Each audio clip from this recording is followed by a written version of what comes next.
क्या आप इस शोर को सुन रहे हैं? ये सिर्फ पटाखों का शोर नहीं, ये हमारे भीतर चल रहे मोह के, माया के, इच्छाओं और अपेक्षाओं के हजारों पटाखों का शोर है, जो हर पल, हर क्षण हमें भीतर से जला रहा है, हमें अशांत कर रहा है।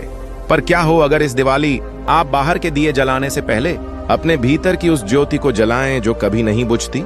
क्या हो अगर इस दिवाली आप पटाखों का धुआं नहीं बल्कि बुद्ध की शांति और प्रेम की सुगंध फैलाएं? अगर आप तैयार हैं उस दिवाली के लिए जो आपके जीवन को हमेशा के लिए रोशन कर देगी, तो अगले कुछ पल मेरे साथ इस यात्रा पर चलिए, अपने भीतर के बुद्ध को जगाने की यात्रा पर। नमस्कार दोस्तों, आज फिर से स्वागत नहीं, अभिनंदन है आपका अपने चैनल बुद्धा ब्लेसिंग इंस्पायर में। ये केवल एक चैनल नहीं, यह एक संकल्प है, आपके जीवन में तथागत बुद्ध की शिक्षाओं के प्रकाश को लाने का एक माध्यम। इस यात्रा में मैं आपका साथी हूँ। आज हम जिस दिवाली की बात कर रहे हैं वह कैलेंडर की तारीखों पर नहीं आती, वह किसी एक रात के उत्सव में सीमित नहीं है। यह वह दिवाली है जिसे सिद्धार्थ गौतम ने बोधि वृक्ष के नीचे मनाया था, जब उनके भीतर का आखिरी पटाखा, अज्ञान का आखिरी शोर हमेशा के लिए शांत हो गया था और वे बुद्ध बन गए थे। हम सब अपने जीवन में पटाखे फोड़ रहे हैं। धन का पटाखा जो हमें लगता है कि उसकी चमक हमें सुख देगी, पर जैसे ही वह जलकर खत्म होता है पीछे रह जाती है राख और ज्यादा धन पाने की बेचैनी। सम्मान का पटाखा, जब लोग आपकी प्रशंसा करते हैं तो आपको बहुत अच्छा लगता है, पर जैसे ही कोई आपकी निंदा करता है आपका मन क्रोध और दुख के धुएं से भर जाता है। रिश्तों का पटाखा, हम लोगों से जुड़ते हैं, उनसे उम्मीदें बांधते हैं, और जब वे उम्मीदें पूरी नहीं होती तो मोह टूटने का एक जोरदार धमाका होता है जो हमारे दिल को छलनी कर देता है। ये सब मोहमाया के पटाखे हैं। इनकी आवाज बहुत तेज है, इनकी चमक बहुत आकर्षक है, पर इनका अंत हमेशा अंधकार और अशांति में होता है। बुद्ध ने हमें यही समझाया। उन्होंने कहा, जीवन में दुख है, यह पहला आर्य सत्य है, इसे स्वीकार करना होगा। हम सब दुखी हैं, कोई अपने स्वास्थ्य से, कोई अपने रिश्तों से, कोई अपने अकेलेपन से, कोई अपनी गरीबी से, तो कोई अपने धन से भी दुखी है। दुख एक सार्वभौमिक सत्य है, जैसे गुरुत्वाकर्षण, आप इसे नकार नहीं सकते। दिवाली की रात जब सब जश्न मना रहे होते हैं, तब भी कितने ही घरों में उदासी का अंधेरा होता है। यह दुख है, लेकिन बुद्ध यहीं नहीं रुके। अगर वे सिर्फ यह कहकर रुक जाते कि जीवन में दुख है, तो वे एक सामान्य दार्शनिक होते। वे बुद्ध इसलिए बने क्योंकि उन्होंने दुख के कारण को खोजा, उन्होंने दूसरे आर्य सत्य को उजागर किया। दुख का कारण है तृष्णा, यानी इच्छा, आसक्ति, चिपकाव। यह तृष्णा ही वह बारूद है जो हमारे भीतर के पटाखों में भरा है। मुझे यह चाहिए, मेरे पास यह क्यों नहीं है, उसे यह कैसे मिल गया, मेरा यह कभी मुझसे दूर ना जाए। यही तृष्णा के अलग अलग रूप हैं। हम चीजों से, लोगों से, विचारों से ऐसे चिपक जाते हैं जैसे वे स्थायी हों, जैसे वे हमेशा हमारे साथ रहेंगे। पर बुद्ध ने हमें सिखाया, अनिच्छावत संखारा, सब कुछ अनित्य है, सब कुछ परिवर्तनशील है। जो आज है वह कल नहीं होगा, जो आज युवा है वह कल वृद्ध होगा, जो आज जीवित है उसे कल मरना होगा। जब हम इस अनित्यता के नियम को भूलकर किसी चीज को कसकर पकड़ना चाहते हैं, तभी दुख उत्पन्न होता है। ये ठीक वैसा ही है जैसे आप एक जलते हुए पटाखे को हाथ में पकड़े रखें। जब तक आप उसे पकड़े रहेंगे वह आपको जलाता रहेगा। दुख से बचने का उपाय पटाखे को दोष देना नहीं, बल्कि उसे छोड़ देना है। यह समझना कि हर चीज बदल रही है, यही ज्ञान का पहला दिया है जिसे आपको अपने भीतर जलाना है। आपके रिश्ते, आपका धन, आपकी जवानी, यहाँ तक कि आपके विचार और भावनाएं भी सब बहती नदी की तरह हैं। आप एक ही नदी में दोबारा कदम नहीं रख सकते, तो फिर इस बहाव से लड़ना क्यों? इस बहाव के साथ जीना क्यों ना सीखा जाए? जिस क्षण आप इस अनित्यता को स्वीकार कर लेते हैं, आपके भीतर के आधे से ज्यादा पटाखे अपने आप बुझ जाते हैं। और यही बुद्ध हमें तीसरा आर्य सत्य बताते हैं, दुख का निरोध संभव है। इस आग को बुझाया जा सकता है, उस अवस्था को पाया जा सकता है जहां कोई शोर नहीं, कोई धुआं नहीं, सिर्फ परम शांति है। उस अवस्था का नाम है निर्वाण। निर्वाण का अर्थ है बुझ जाना। किस चीज का बुझ जाना? तृष्णा की आग का, घृणा की आग का, अज्ञान की आग का बुझ जाना। यह कोई स्वर्ग नहीं है जहां आपको मरने के बाद जाना है। यह एक ऐसी मानसिक अवस्था है जिसे आप इसी जीवन में, इसी क्षण में अनुभव कर सकते हैं। यह वही शांति है जो बुद्ध के चेहरे पर दिखती है। यह वही स्थिरता है जो तूफान के केंद्र में होती है। अब प्रश्न उठता है कि इस अवस्था को पाएं कैसे? उस शांति की दिवाली को मनाएं कैसे? इसके लिए बुद्ध ने हमें चौथा आर्य सत्य दिया, दुख निरोध गामिनी प्रतिपदा, यानी वह मार्ग जो दुहक के अंत तक ले जाता है। यह है आर्य अष्टांगिक मार्ग। यह कोई कर्मकांड नहीं, कोई पूजा पद्धति नहीं। यह जीवन जीने की एक कला है, एक विज्ञान है। इसके 8 अंग हैं और ये सब एक दूसरे से जुड़े हैं। यह आपकी चेतना को बदलने का एक संपूर्ण कार्यक्रम है। पहला है सम्यक दृष्टि, यानी सही समझ। यह समझना कि क्या अच्छा है, क्या बुरा है, क्या करने से शांति मिलेगी और क्या करने से अशांति बढ़ेगी। यह समझना कि सब कुछ अनित्य है, दुखमय है और अनात्म है। जब तक आपकी दृष्टि ही धुंधली होगी, आप सही रास्ते पर कैसे चलेंगे? आज हमारी दृष्टि मोह माया के धुएं से ढकी हुई है। हम सुख को पैसे में, सफलता को पद में और प्रेम को अधिकार में खोज रहे हैं। सम्यक दृष्टि इस धुएं को हटाकर चीजों को उनके वास्तविक रूप में देखने की क्षमता है। दूसरा है सम्यक संकल्प। जब दृष्टि सही हो जाती है तो संकल्प भी सही हो जाते हैं। आपका इरादा नेक होना चाहिए। अनहिंसा का संकल्प, यानी मैं किसी को मन, वचन या कर्म से कष्ट नहीं दूंगा। त्याग का संकल्प, यानी मैं अपनी आसक्तियों को छोड़ने का प्रयास करूंगा। प्रेम और करुणा का संकल्प, यानी मैं सभी प्राणियों के प्रति मैत्री का भाव रखूंगा। आपका हर दिन इसी संकल्प के साथ शुरू होना चाहिए। तीसरा है सम्यक वाणी। आपकी वाणी ऐसी हो जो जोड़ने का काम करे, तो ढहने का नहीं। झूठ न बोलना, चुगली न करना, कठोर वचन न बोलना और व्यर्थ की बातें न करना। आज सोशल मीडिया के युग में हम शब्दों के कितने पटाखे फोड़ देते हैं। एक गलत कमेंट, एक कठोर पोस्ट किसी के मन में कितनी अशांति पैदा कर सकती है। बुद्ध की वाणी अमृत थी। वह वही बोलते थे जो सत्य हो, जो आवश्यक हो और जो प्रिय हो। अपनी वाणी को एक मरहम बनाइए, तलवार नहीं। चौथा है सम्यक कर्म। आपके कर्म ऐसे होने चाहिए जिनसे किसी भी प्राणी को हानि न पहुंचे। चोरी न करना, हत्या न करना, व्यभिचार न करना। इसका गहरा अर्थ है कि आप जो भी करें वह पूरी जागरूकता और करुणा के साथ करें। यदि आप एक व्यापारी हैं तो ईमानदारी से व्यापार करें। यदि आप एक कर्मचारी हैं तो निष्ठा से अपना काम करें। आपका हर कर्म आपकी शांति में वृद्धि करने वाला होना चाहिए। पांचवा है संयमिक आजीविका, यानी अपनी रोजी रोटी ऐसे साधनों से कमाना जिनसे किसी को नुकसान ना हो। हथियारों का व्यापार, नशे का व्यापार या ऐसा कोई भी काम जो दूसरों के शोषण पर आधारित हो, वह सम्यक आजीविका नहीं है। जब आपका धन दूसरों के आंसुओं से कमाया गया हो तो वह आपको कभी शांति नहीं दे सकता। छठा है सम्यक व्यायाम, यानी सही प्रयास। यह 4 प्रकार का प्रयास है। अपने भीतर उत्पन्न हुए बुरे विचारों को समाप्त करने का प्रयास, नए बुरे विचारों को उत्पन्न होने से रोकने का प्रयास, जो अच्छे विचार अभी तक उत्पन्न नहीं हुए हैं उन्हें उत्पन्न करने का प्रयास, और जो अच्छे विचार पहले से मौजूद हैं उन्हें बनाए रखने और बढ़ाने का प्रयास। यह आपके मन का बगीचा है। आपको हर दिन इसमें से खरपतवार निकालनी होगी और अच्छे पौधों को सींचना होगा। यह निरंतर चलने वाला प्रयास है। 7वां और सबसे महत्वपूर्ण अंग है सम्यक स्मृति, यानी सही जागरूकता, सजगता या माइंडफुलनेस। वर्तमान क्षण में जीना। जो भी कर रहे हैं उसे पूरी तरह से होश पूर्वक करना। जब आप चल रहे हैं तो सिर्फ चलिए। जब आप खा रहे हैं तो सिर्फ खाइए। जब आप सांस ले रहे हैं तो अपनी हर आती जाती सांस के प्रति सजग हो जाइए। हमारा मन या तो अतीत की स्मृतियों में भटकता है या भविष्य की चिंताओं में। वह वर्तमान में रहता ही नहीं और शांति केवल वर्तमान के क्षण में है। सांस ही वह धागा है जो आपको वर्तमान से जोड़ता है।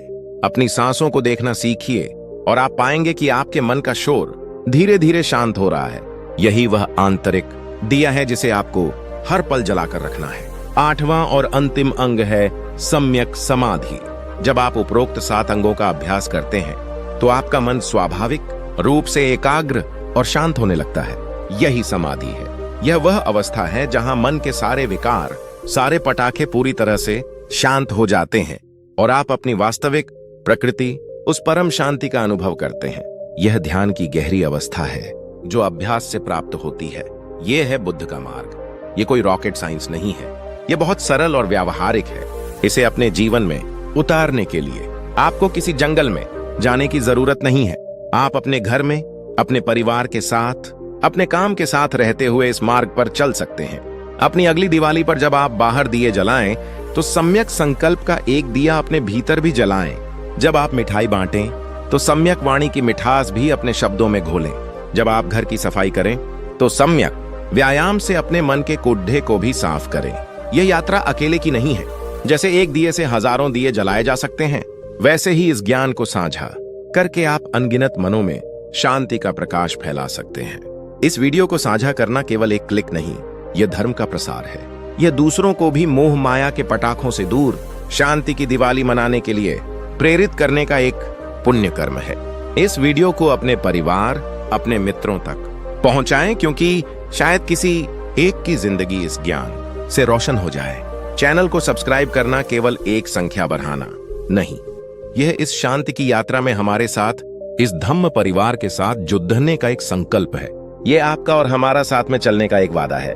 और अगर आप इस क्षण, इस पल में मेरे साथ इस शांति की यात्रा में उपस्थित हैं, तो अपनी उपस्थिति दर्ज कराएं। अपनी चेतना को इस क्षण में लाएं और कमेंट में लिखें नमो बुद्धाय। आपका यह एक कमेंट इस डिजिटल दुनिया में एक मंत्र की तरह गूंजेगा और हमें यह बताएगा कि आप भी इस प्रकाश की सेना के एक सिपाही हैं। यह आपकी हाजिरी है इस शांति की कक्षा में। बुद्ध ने हमें करुणा और दान का महत्व भी सिखाया। इस धर्म धारा को, इस ज्ञान के प्रवाह को निरंतर बहते रहने के लिए आपके सहयोग की आवश्यकता है।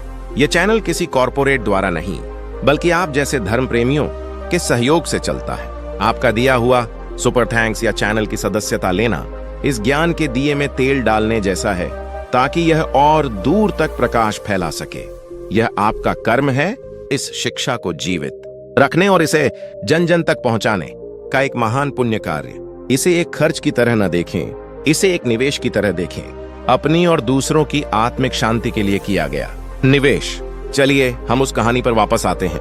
एक बार एक व्यक्ति बुद्ध के पास आया और बोला, मेरे मन में बहुत अशांति है, मैं क्या करूं? बुद्ध ने उससे कहा, तुम्हारे हाथ में जो कटोरा है उसे देखो, वह खाली है। जाओ और गांव के हर उस घर से एक मुट्ठी सरसों लेकर आओ जिस घर में कभी किसी की मृत्यु न हुई हो। वह व्यक्ति खुशी खुशी गया। उसे लगा यह तो बहुत आसान काम है। वह पहले घर गया, दरवाजा खटखटाया। एक महिला बाहर आई। उसने सरसों मांगी। महिला ने कहा, एक मुट्ठी क्या, मैं पूरा बोरा दे देती हूँ, पर हमारे घर में तो पिछले साल ही मेरे पति की मृत्यु हुई है। वह व्यक्ति दूसरे घर गया, वहां भी वही जवाब मिला। तीसरे, चौथे, 100वें घर गया। उसे हर घर में सरसों तो मिली, पर कोई ऐसा घर नहीं मिला जहां कभी किसी की मृत्यु न हुई हो। शाम को वह थका हारा खाली हाथ बुद्ध के पास लौटा। उसने कहा, भगवान, मुझे ऐसा कोई घर नहीं मिला जहां दुख न हो। बुद्ध मुस्कुराए और बोले, यही तो मैं तुम्हें समझाना चाहता था। तुम अकेले नहीं हो जो दुखी हो। दुख जीवन का हिस्सा है। जब तुम यह समझ जाते हो कि हर कोई किसी न किसी दुख से गुजर रहा है, तो तुम्हारे मन में स्वयं के दुख के प्रति आसक्ति कम हो जाती है और दूसरों के प्रति करुणा जागृत होती है। यही करुणा शांति की दिवाली का सबसे बड़ा पटाखा है। लेकिन इसकी आवाज नहीं होती, इसका प्रकाश होता है। जब आप दूसरे के दुख को समझते हैं, जब आप बिना किसी अपेक्षा के किसी की मदद करते हैं, तो आपके भीतर जो आनंद और शांति उत्पन्न होती है, उसकी तुलना दुनिया के किसी भी पटाखे की चमक से नहीं की जा सकती। इस दिवाली किसी जरूरतमंद को भोजन कराएं, किसी दुखी व्यक्ति के कंधे पर हाथ रखें, किसी से मीठे बोल बोलें। यही असली पूजा है, यही असली उत्सव है। याद रखिए, आप बाहर की दुनिया को नियंत्रित नहीं कर सकते। बाहर हमेशा शोर रहेगा, हमेशा कोई न कोई आपको अशांत करने का प्रयास करेगा। लोग आपकी निंदा करेंगे, परिस्थितियां आपके विपरीत होंगी। आप इन बाहरी पटाखों को फूटने से नहीं रोक सकते, लेकिन आप अपने भीतर एक ऐसा शांत स्थान बना सकते हैं जहां बाहर का कोई भी शोर आप तक न पहुंच सके। और वह स्थान ध्यान के अभ्यास से, सम्यक स्मृति के अभ्यास से बनता है। हर दिन सिर्फ 10 मिनट के लिए शांत होकर बैठें। अपनी आती जाती सांसों पर ध्यान दें। विचार आएंगे और जाएंगे, जैसे आकाश में बादल आते हैं और चले जाते हैं। आपको उन्हें पकड़ डीडीएचना नहीं है, उनसे लड़ना नहीं है, बस उन्हें एक साक्षी की तरह देखना है। धीरे धीरे अभ्यास से आप पाएंगे कि विचारों के बीच का अंतराल बढ़ने लगा है। वही अंतराल शांति है, वही अंतराल बुद्ध है। यह दिवाली एक अवसर है, एक शुरुआत करने का। उन पुराने विश्वासों, उन पुरानी आदतों, उन मोह माया के पटाखों को छोड़ने का जो आपको सालों से जला रहे हैं, और अपने जीवन में ज्ञान, करुणा और शांति के दियों को जलाने का। यह मार्ग कठिन लग सकता है, पर यह असंभव नहीं है। हर एक कदम चाहे वह कितना भी छोटा क्यों ना हो, आपको मंजिल के करीब ले जाता है। आपने आज इस वीडियो को यहाँ तक देखा है, यह भी आर्य अष्टांगिक मार्ग पर आपका एक कदम है। यह आपका सम्यक व्यायाम है, सही प्रयास है। इस प्रयास को रुकने मत दीजिएगा, इस ज्ञान की लौ को बुझने मत दीजिएगा। ऐसे अपने जीवन में उतारिए, इसे जी कर देखिए। तो आइए हम सब मिलकर एक संकल्प लें कि इस दिवाली हम कोई ऐसा पटाखा नहीं जलाएंगे जो किसी को डराए, जो पर्यावरण को प्रदूषित करे, बल्कि हम अपने भीतर प्रेम का एक ऐसा दिया जलाएंगे जो न केवल हमें बल्कि पूरे संसार को रोशन करे। हम अपने क्रोध को क्षमा में, अपनी घृणा को करुणा में और अपनी अशांति को शांति में बदल देंगे। यही बुद्ध की सच्ची वंदना है, यही सच्ची दिवाली है। यह यात्रा अंतहीन है, ज्ञान का सागर अथाह है। जब तक आप इस मार्ग पर चलने के लिए तैयार हैं, बुद्ध ब्लेसिंग इंस्पायर आपके साथ है। हर कदम पर आपका मार्गदर्शन करने के लिए इस ज्ञान यज्ञ में अपनी आहुति डालते रहिए। वीडियो को साझा करते रहिए, चैनल के साथ जुड़े रहिए और अपने जीवन को बुद्ध के प्रकाश से भरते रहिए। इस ज्ञान की लौ को बुझने मत दीजिएगा। आपने जो नमो बुद्धाय लिखकर अपनी उपस्थिति दर्ज कराई है, वह केवल एक कमेंट नहीं है, वह आपके भीतर सोए हुए बुद्ध का पहला जागरण है, पहली अंगदाई है। यह इस बात का प्रमाण है कि आप अब मोह माया के पटाखों के शोर से ऊब चुके हैं और अपने भीतर की शांति के संगीत को सुनने के लिए तैयार हैं। पर यह यात्रा यहीं समाप्त नहीं होती। सच तो यह है कि यह यात्रा अब शुरू हुई है। आर्य अष्टांगिक मार्ग का नक्शा तो आपको मिल गया, पर इस नक्शे पर चलना कैसे है? रास्ते में कौन सी बाधाएं आएंगी? मन आपको कैसे भटकाएगा? इसे समझना अत्यंत आवश्यक है, क्योंकि हमारा मन इस ब्रह्मांड की सबसे जटिल और सबसे शक्तिशाली चीज है। यह आपका सबसे अच्छा मित्र बन सकता है और यही आपका सबसे बड़ा शत्रु भी है। बुद्ध ने कहा था, मनोपुब्बंगमा धम्मा मनोसेट्ठा मनोमया। सभी धर्मों अवस्थाओं में मन ही प्रधान है, मन ही श्रेष्ठ है, सब कुछ मनोमय है। आपका स्वर्ग और आपका नरक कहीं बाहर नहीं, आपके इसी मन के भीतर है। आपने कभी एक बंदर को देखा है? वह एक डाल से दूसरी डाल पर कैसे कूदता है, एक क्षण यहां दूसरे क्षण वहां, कभी शांत नहीं बैठता। हमारा मन भी ठीक वैसा ही है। इसे मंकी माइंड कहते हैं। यह लगातार अतीत की डाल पर कूदकर पश्चाताप के फल तोड़ता है, या फिर भविष्य की डाल पर उछलकर चिंता के कच्चे फल छकता है। यह वर्तमान की डाल पर, जहां शांति का सबसे मीठा फल लगा है, टिकता ही नहीं। आप अभी मुझे सुन रहे हैं, पर क्या आपका मन 100% यही है, या वह सोच रहा है कि कल ऑफिस में क्या करना है, या परसों उस रिश्तेदार ने ऐसा क्यों कहा था? यह मन ही है जो हमें भटकाता है। यह हमें लगातार कहानियां सुनाता है। तुम पर्याप्त नहीं हो, तुम्हें और चाहिए, वह तुमसे बेहतर है।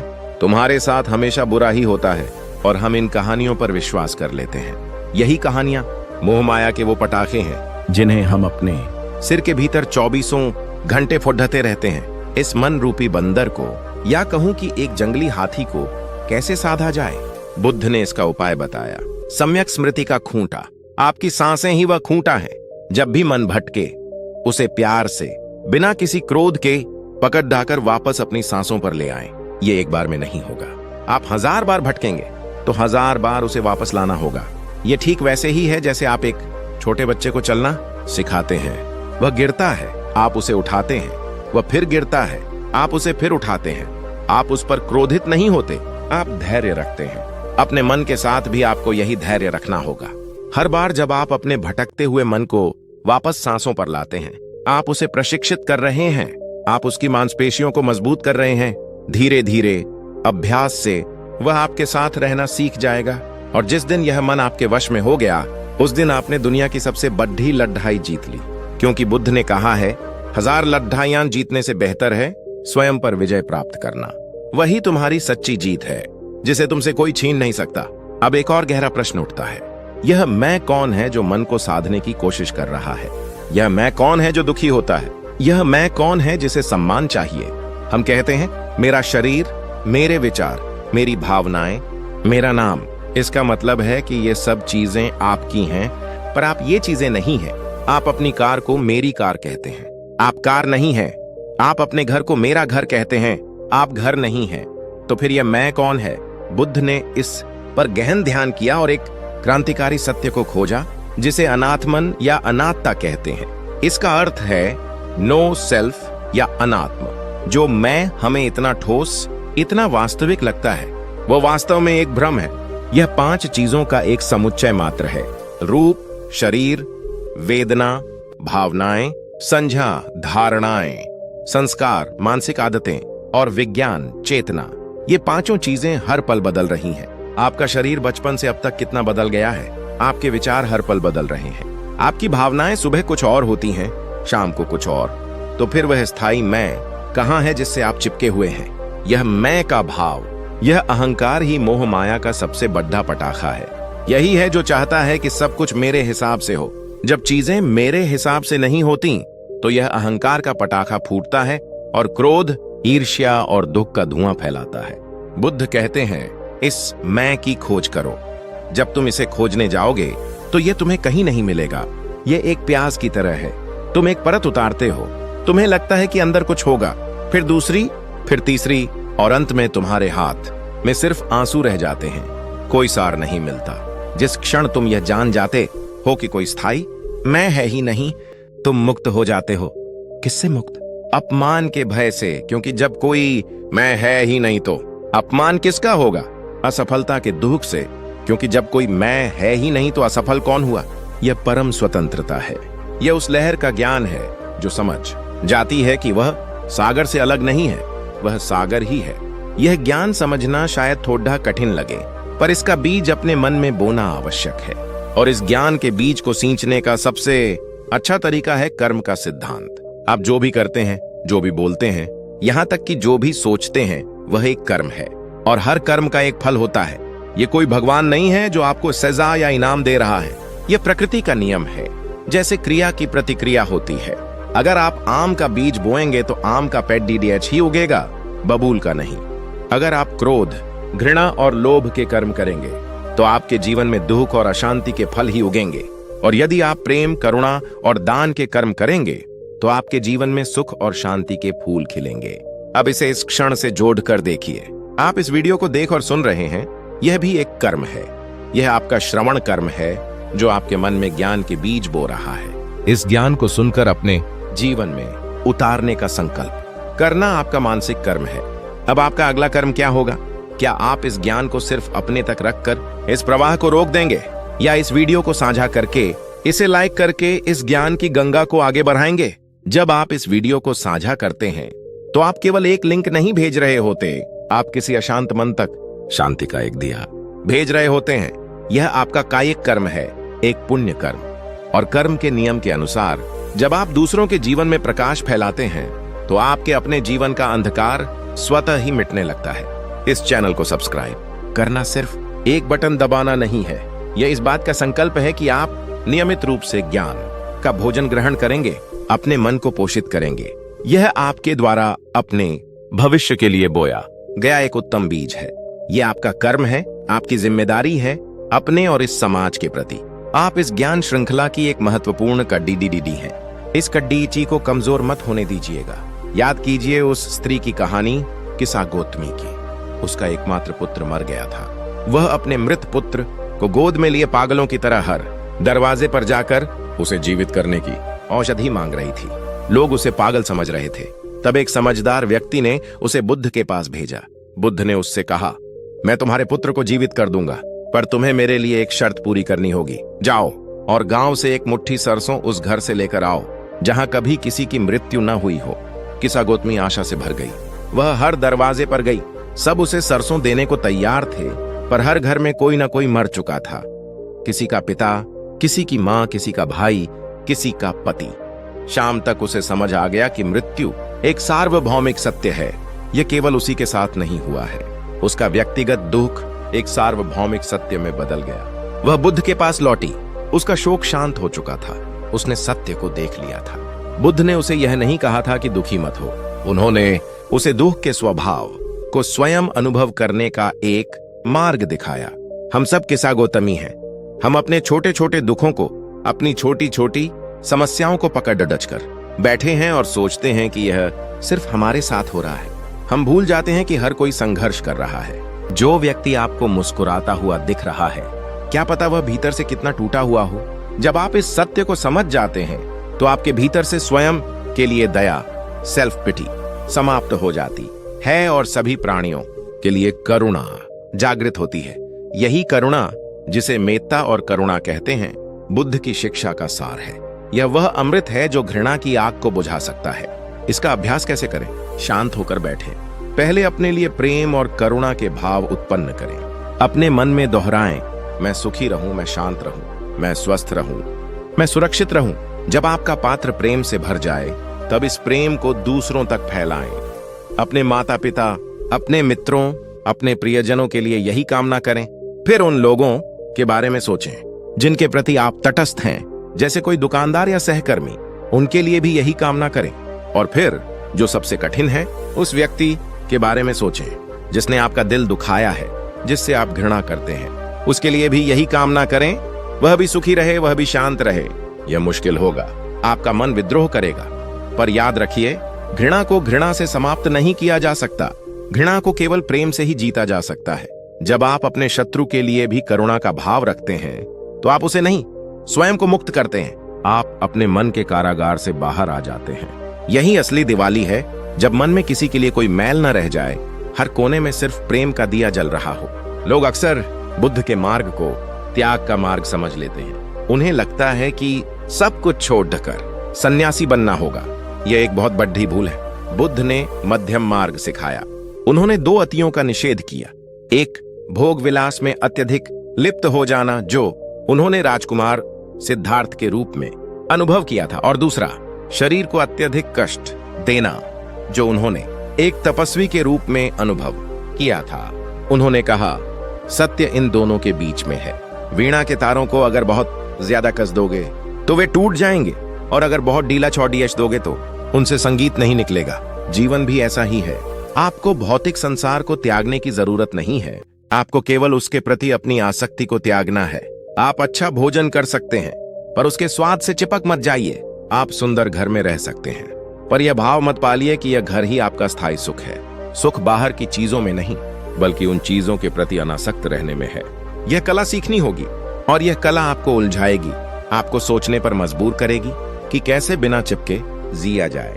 इसका उत्तर हमारे आने वाले सत्रों में, हमारी आने वाली चर्चाओं में और गहरा होता जाएगा। इसीलिए इस यात्रा में बने रहना आपका कर्म भी है और आपके हित में भी है। इस मार्ग पर चलते हुए आपको कई बाधाओं का सामना करना पड़ेगा। पहली बाधा है संदेह। आपका तर्कवादी मन कहेगा, क्या यह सब सच है? क्या ऐसा करने से सच में शांति मिलेगी? इस संदेह का एक ही इलाज है, स्वयं अनुभव करना। बुद्ध ने कहा था, एहिपस्सिको, आओ और स्वयं देखो। मेरी बातों पर इसलिए विश्वास मत करो कि मैं कह रहा हूं। इस मार्ग पर चलो, इस विधि का प्रयोग करो और स्वयं अनुभव करो कि तुम्हारे जीवन में परिवर्तन आता है या नहीं। दूसरी बाधा है आलस्य। मन कहेगा, आज नहीं, कल से ध्यान करेंगे।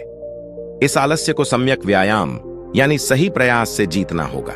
हर दिन चाहे 5 मिनट के लिए ही सही, अभ्यास अवश्य करें। निरंतरता महत्वपूर्ण है। और तीसरी बाधा है बेचैनी। जब आप ध्यान करने बैठेंगे तो मन और ज्यादा भागेगा। चिंता मत कीजिए, यह स्वाभाविक है। यह उस गंदे पानी के बर्तन की तरह है जिसे जब आप स्थिर रखते हैं तो सारी गंदगी सतह पर आ जाती है। मन की गंदगी भी सतह पर आ रही है, उसे निकलने दीजिए। बस साक्षी बनकर देखते रहिए। यह समझना कि आप अकेले नहीं हैं बहुत महत्वपूर्ण है। आप जैसे हजारों लाखों लोग इस शांति की खोज में हैं। यह चैनल, यह हमारा समुदाय, हमारा संघ है। जब आप कमेंट में नमो बुद्धाय लिखते हैं, जब आप अपने विचार साझा करते हैं, तो आप दूसरे यात्रियों को भी प्रोत्साहित करते हैं। आप एक दूसरे का हाथ थामकर आगे बढ़ाते हैं। इसलिए इस संघ को मजबूत बनाना हम सबका कर्तव्य है, हम सबका साझा कर्म है। सदस्यता लेकर या सुपर थैंक्स के माध्यम से इस संघ को, इस धर्म कार्य को ऊर्जा देना, इस ज्ञान के रथ को आगे बढ़ाने में सारथी बनने जैसा है। यह दान सिर्फ एक आर्थिक सहयोग नहीं, यह आपकी श्रद्धा की, आपकी प्रतिबद्धता की अभिव्यक्ति है। तो अब प्रश्न यह नहीं है कि दिवाली कैसे मनाएं, अब प्रश्न यह है कि जीवन कैसे जिएं। क्या आप हर क्षण को एक उत्सव बना सकते हैं? क्या आप अपनी हर सांस को एक दिया बना सकते हैं? क्या आप अपने हर कर्म को एक प्रार्थना बना सकते हैं? बुद्ध ने आपको विधि दी है, चलना आपको स्वयं है। मैं या यह चैनल केवल एक उंगली की तरह है जो चांद की ओर इशारा कर रही है। उंगली को मत पकड़ डलेना, चांद को देखना। वह शांति का चांद, वह निर्वाण का चांद आपके भीतर ही है। बस अज्ञान के बादलों ने उसे ढक रखा है। सम्यक स्मृति की हवा से इन बादलों को हटाना ही साधना है। हमारी यह यात्रा अभी बहुत लंबी है। हमें अभी ध्यान की गहराइयों को समझना है, चेतना के विभिन्न स्तरों को जानना है, प्रतीत्य समुत्पाद के गहन सिद्धांत को सुलझाना है, जो ये बताता है कि दुनिया में सब कुछ एक दूसरे से कैसे जुड़ा है। यह ज्ञान आपको इतना उलझा देगा कि आप इसे पूरा समझे बिना रह नहीं पाएंगे। यह एक जासूसी उपन्यास से भी ज्यादा रोचक है, क्योंकि यहाँ आप किसी और की नहीं, स्वयं की खोज कर रहे हैं। इस महाअन्वेषण में मेरे साथ बने रहिए। बुद्ध की शिक्षाएं एक महासागर हैं। हम और आप मिलकर इसमें डुबकी लगाएंगे और शांति के मोती खोज कर लाएंगे। जाने से पहले एक अंतिम विचार। दिवाली की रात जब आप आसमान में रॉकेट को ऊपर जाते और फिर रंग बिखेर कर शांत होते हुए देखें, तो उसमें जीवन का सत्य देखना। हम सब भी अपनी इच्छाओं और अहंकार के रॉकेट पर सवार होकर ऊपर उठना चाहते हैं, नाम कमाना चाहते हैं, चमकना चाहते हैं, पर अंत में सबको नीचे आकर शांति हो जाना है।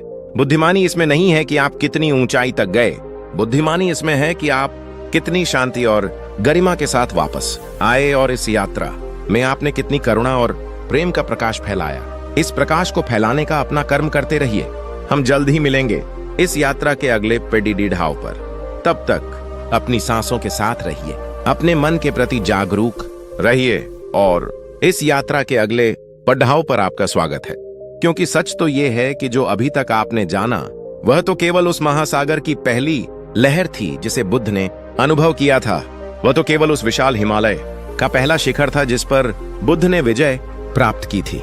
असली यात्रा, असली उलझन और उस उलझन को सुलझाने का असली आनंद तो अब शुरू होता है। आपने मन के बंदर को समझा, आपने मैं के भ्रम को जाना, पर क्या आपने कभी सोचा है कि यह दुख का पूरा चक्र चलता कैसे है? यह मोह माया का पटाखा बनता कहां है? इसका बारूद कहां से आता है? बुद्ध ने इसकी पूरी फैक्ट्री का पता लगा लिया था।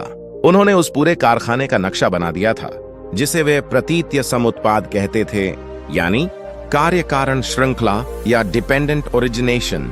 यह बुद्ध की शिक्षा का वह हृदय है जिसे समझ लिया तो सब समझ लिया, और जिसे नहीं समझा तो आप बस सतह पर ही तैरते रह जाएंगे। यह ज्ञान आपको उलझाएगा, आपके मस्तिष्क की हर कोशिका को सोचने पर विवश कर देगा, पर अंत में यह आपको परम स्पष्टता प्रदान करेगा। यह सिद्धांत कहता है कि इस दुनिया में कुछ भी अकारण नहीं होता, हर चीज किसी न किसी कारण से उत्पन्न होती है। एक बीज से एक पौधा उत्पन्न होता है, पौधे से फूल, फूल से फल और फल से फिर बीज। यह एक चक्र है। ठीक इसी तरह हमारे दुख का भी एक चक्र है जिसकी 12 कड़ियां हैं, और इसकी पहली और सबसे गहरी कड़ी डीडीची है अविद्या, यानी अज्ञान। यह अज्ञान किताबी ज्ञान की कमी नहीं है। एक बहुत पढ़ा लिखा व्यक्ति भी महाअज्ञानी हो सकता है। यह अज्ञान है सत्य को न जानना, इस सत्य को न जानना कि सब कुछ अनित्य है, इस सत्य को न जानना कि जिसे हम मैं कहते हैं वह केवल एक भ्रम है। इसी अज्ञान के कारण उत्पन्न होते हैं संस्कार, यानी हमारी आदतें, हमारे कर्म करने के पैटर्न। क्योंकि हम अज्ञान में हैं, इसलिए हम अच्छे और बुरे कर्मों के संस्कार इकट्ठा करते रहते हैं। इन्हीं संस्कारों से उत्पन्न होती है विज्ञान, यानी चेतना, एक ऐसी चेतना जो भेद करती है, जो मैं और दूसरे में अंतर करती है। इस चेतना से उत्पन्न होते हैं नाम रूप, यानी मन और शरीर। इस शरीर के कारण उत्पन्न होती हैं 6 इंद्रियां, आंख, कान, नाक, जीभ, त्वचा और मन। इन इंद्रियों के कारण होता है स्पर्श। जब हमारी आंख किसी रूप को देखती है तो स्पर्श होता है, जब कान किसी शब्द को सुनते हैं तो स्पर्श होता है, और इसी स्पर्श से उत्पन्न होती है वेदना, यानी फीलिंग, सुखद, दुखद या तटस्थ। और यहीं से सारा खेल शुरू होता है। जब सुखद वेदना होती है तो उससे उत्पन्न होती है तृष्णा, यानी उस सुख को और पाने की इच्छा, उससे चिपक जाने की इच्छा। जब दुखद वेदना होती है तो उससे भी तृष्णा उत्पन्न होती है, उस दुख से दूर भागने की इच्छा। यही तृष्णा मोह माया के पटाखों का मुख्य बारूद है। इस तृष्णा के कारण उत्पन्न होता है उपादान, यानी कसकर पकड़ लेना, आसक्ति। हम चीजों, लोगों, विचारों को कसकर पकड़ लेते हैं, और इसी उपादान से उत्पन्न होता है भव, यानी होने की इच्छा, बने रहने की इच्छा। मैं बना रहूं, मेरा अस्तित्व बना रहे, और इसी भव के कारण होता है जन्म। और जहां जन्म है वहां जरा मरण, यानी बुढ़ापा और मृत्यु तो होगी ही, और साथ में होगा शोक, विलाप, दुख, दौर मनस्य। इस तरह यह दुहक का पूरा चक्र घूमता रहता है, जन्म जन्मांतर तक, अज्ञान से शुरू होकर वापस दुख पर समाप्त। अब आप सोचिए, अगर आपको इस चक्र को तोड़ ढाना है तो कहां प्रहार करना होगा? क्या आप मृत्यु को रोक सकते हैं? नहीं। क्या आप जन्म को रोक सकते हैं?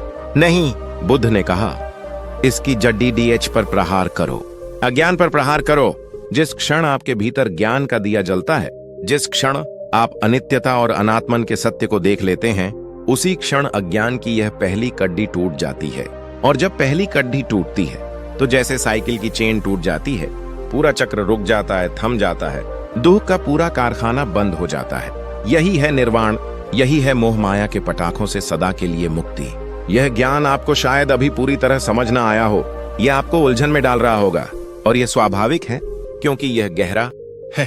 इस पर बार बार चिंतन करना होगा, मनन करना होगा, और इसीलिए इस यात्रा में बने रहना, इन शिक्षाओं को बार बार सुनना आपका कर्म है, क्योंकि हर बार सुनने से आपके ज्ञान की एक नई परत खुलेगी।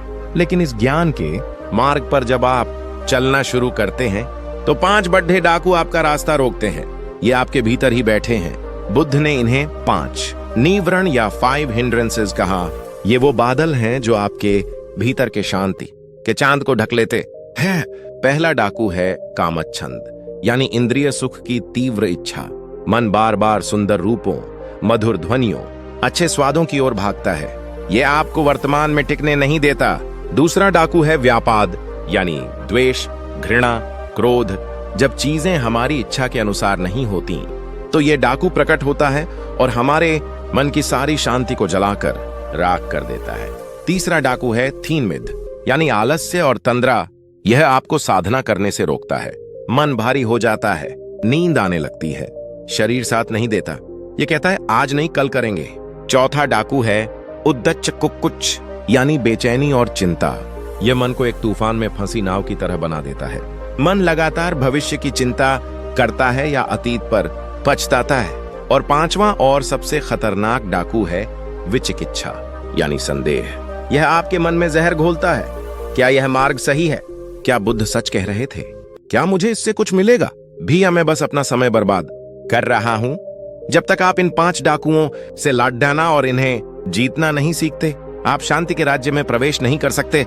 और इनसे लड़ने के हथियार वही हैं: सम्यक स्मृति, सम्यक व्यायाम, सम्यक समाधि। हर एक निवरण को कैसे पहचानना है और उसे कैसे दूर करना है, यह अपने आप में एक गहन विज्ञान है, जिसे हम अपनी आने वाली चर्चाओं में और विस्तार से समझेंगे। आपको इस यात्रा में उलझाए रखना मेरा उद्देश्य नहीं, बल्कि आपको उस ज्ञान के लिए तैयार करना है जो पानी की तरह सरल है, पर उसे धारण करने के लिए पात्र की गहराई भी होनी चाहिए। और वह गहराई इन शिक्षाओं के निरंतर श्रवण और मनन से ही आएगी। और यह श्रवण और मनन केवल आपका व्यक्तिगत कर्म नहीं है, यह एक सामूहिक कर्म है। एक अकेला दिया अंधेरे को कितना मिटाएगा, पर जब एक दिए से दूसरा, दूसरे से तीसरा और हजारों दिए जल जाते हैं तो अमावस्या की रात भी पूर्णिमा में बदल जाती है। यह चैनल, ये ज्ञान की धारा, वह पहला दिया है। जब आप इस वीडियो को लाइक करते हैं तो आप इस दिए की लौ को और ऊंचा करते हैं। आप इस ज्ञान के प्रति अपनी श्रद्धा प्रकट करते हैं। जब आप इसे अपने परिवार और मित्रों के साथ साझा करते हैं तो आप उस एक दिए से दूसरे दिए जला रहे होते हैं। आप किसी के जीवन के अंधकार में प्रकाश की एक किरण भेज रहे होते हैं। यह मत सोचिए कि यह एक छोटा काम है। हो सकता है आपका भेजा हुआ यह वीडियो किसी ऐसे व्यक्ति तक पहुंच जाए जो जीवन से निराश है, जो दुख के सागर में डूब रहा है, और यह ज्ञान उसे एक तिनके का सहारा दे दे, उसे जीने की एक नई वजह दे दे। इससे बड़ा पुण्य कर्म और क्या हो सकता है? आपको तो पता भी नहीं चलेगा कि आपके एक शेयर ने कहां और किसकी जिंदगी बदल दी। पर कर्म का नियम सब कुछ नोट करता है। वह पुण्य आपके खाते में चुपचाप जमा हो जाएगा। और जब आप इस चैनल को सब्सक्राइब करते हैं तो आप केवल एक सब्सक्राइबर नहीं बनते, आप इस डिजिटल संघ का, इस शांति की खोज कर रहे यात्रियों के परिवार का हिस्सा बनते हैं। आप एक संकल्प लेते हैं कि आप इस ज्ञान यज्ञ में निरंतर अपनी उपस्थिति की आहुति देंगे। यह आपका कर्म है। इस धर्म के चक्र को, जिसे बुद्ध ने पहली बार सारनाथ में घुमाया था, उसे इस डिजिटल युग में भी गतिमान बनाए रखने का आप इस चक्र को रोकने वाले नहीं, बल्कि इसे आगे बढ़ाने वाले बने। इसीलिए मैं यह बार बार कहता हूं, क्योंकि यह याद दिलाना मेरा धर्म है और इसे करना आपका कर्म है। आप मजबूर हैं यह करने के लिए। किसी बाहरी दबाव से नहीं, बल्कि अपने भीतर की शांति की प्यास से, अपने भीतर की करुणा से। आप मजबूर हैं क्योंकि आप जानते हैं कि जो शांति आप अपने लिए चाहते हैं वही शांति हर प्राणी चाहता है, और ज्ञान को बांटे बिना शांति मिल ही नहीं सकती। तो अब हम इस यात्रा के समापन की ओर बढ़ रहे हैं, पर याद रखिए यह अंत नहीं है, यह एक नई शुरुआत का द्वार है। आपने मोह माया के पटाखों के शोर से अपनी यात्रा शुरू की थी। आपने बुद्ध के आर्य अष्टांगिक मार्ग के नक्शे को देखा, आपने मन की प्रकृति को समझा, आपने मैं के भ्रम को भेदा, आपने दुह के चक्र प्रतीत्य समुत्पाद की जटिलता को छुआ, और आपने मार्ग की 5 बाधाओं को भी पहचाना। अब यह सारा ज्ञान आपके पास है, पर ज्ञान नाव की तरह है। इसका उपयोग नदी पार करने के लिए है, इसे सिर पर ढोने के लिए नहीं। इस ज्ञान को अपने जीवन में उतारिए। ऐसे जीकर देखिए। मैं आपको एक अंतिम कहानी के साथ छोड़ने जाता हूँ। एक बार एक साधु नदी किनारे ध्यान कर रहा था, तभी एक नाव आकर उससे टकरा गई। साधु ने क्रोध में आंखें खोलीं कि किस मूर्ख ने मेरी शांति भंग की, पर उसने देखा कि नाव तो खाली थी, वह हवा के झोंके से बहकर आ गई थी। साधु को तुरंत आत्मज्ञान हुआ। उसे समझ आया कि क्रोध नाव में नहीं था, क्रोध तो मेरे भीतर था। नाव तो बस एक निमित्त बनी। जब तक हम ये सोचते रहेंगे कि हमें गुस्सा किसी और ने दिलाया, हमें दुखी किसी और ने किया, तब तक हम उस खाली नाव से टकराकर चिल्लाते रहेंगे। जिस दिन हम यह समझ जाएंगे कि हर भावना, हर प्रतिक्रिया हमारे भीतर से ही उत्पन्न होती है, उस दिन हम शांत हो जाएंगे। बाहर की परिस्थितियां तो हमेशा खाली नाव की तरह आती जाती रहेंगी। उनसे टकराना या शांत रहकर उन्हें गुजर जाने देना, यह चुनाव हमारा है। इस दिवाली और आने वाले हर दिन यही चुनाव करें। शांति का चुनाव करें, प्रेम का चुनाव करें, करुणा का चुनाव करें। अपने भीतर के दिए को जलाएं और उसके प्रकाश में न केवल अपना बल्कि पूरे संसार का मार्ग रोशन करें। बुद्ध ब्लेसिंग इंस्पायर पर यह यात्रा अद्भुत रही। आपका साथ, आपकी ऊर्जा, कमेंट्स में लिखा आपका हर नमो बुद्धाय इस यात्रा का पाठे रहा है। ये चैनल और मैं, हम तो केवल निमित्त हैं। असली साधक आप हैं, असली यात्री आप हैं। इस यात्रा को रुकने मत दीजिएगा, ज्ञान की इस प्यास को मरने मत दीजिएगा। इस संघ को और मजबूत बनाते रहिएगा। अब शब्दों को विराम देने का समय है और मौन को सुनने का। अपनी आंखें बंद कीजिए, एक गहरी सांस अंदर लीजिए और छोड़ते हुए सारे तनाव को, सारी चिंताओं को बाहर जाने दीजिए। अपने भीतर उस परम शांति को महसूस कीजिए जो हमेशा से वहां है। रत्नापुर नगर की उस दिवाली की रात ऐसी थी मानो आकाश गंगा स्वयं धरती पर उतर आई हो। नगर का वैभव अपने चरम पर था। हर अट्टालिका, हर झरोखा, हर गली और हर चौराहा लाखों दियों की रोशनी से जगमगा रहा था। ऐसा प्रतीत होता था मानो किसी ने सूर्य को तोड़कर उसके टुकड़ों को पूरे नगर में बिखेर दिया हो। किंतु इस समस्त प्रकाश का केंद्र था नगर के सबसे धनी शिल्पी श्रेणिक का बनाया हुआ आतिशबाजी का प्रदर्शन। श्रेणिक मात्र एक शिल्पी नहीं था, वह एक जादूगर था। वह मिट्टी, गंधक और कोयले से आकाश में इंद्रधनुष रच देता था। उसके बनाए हुए अग्निबाण जब आकाश की ओर जाते तो लगता जैसे वे तारों से बातें करने जा रहे हों और फिर स्वर्ण वर्षा करते हुए लौटते।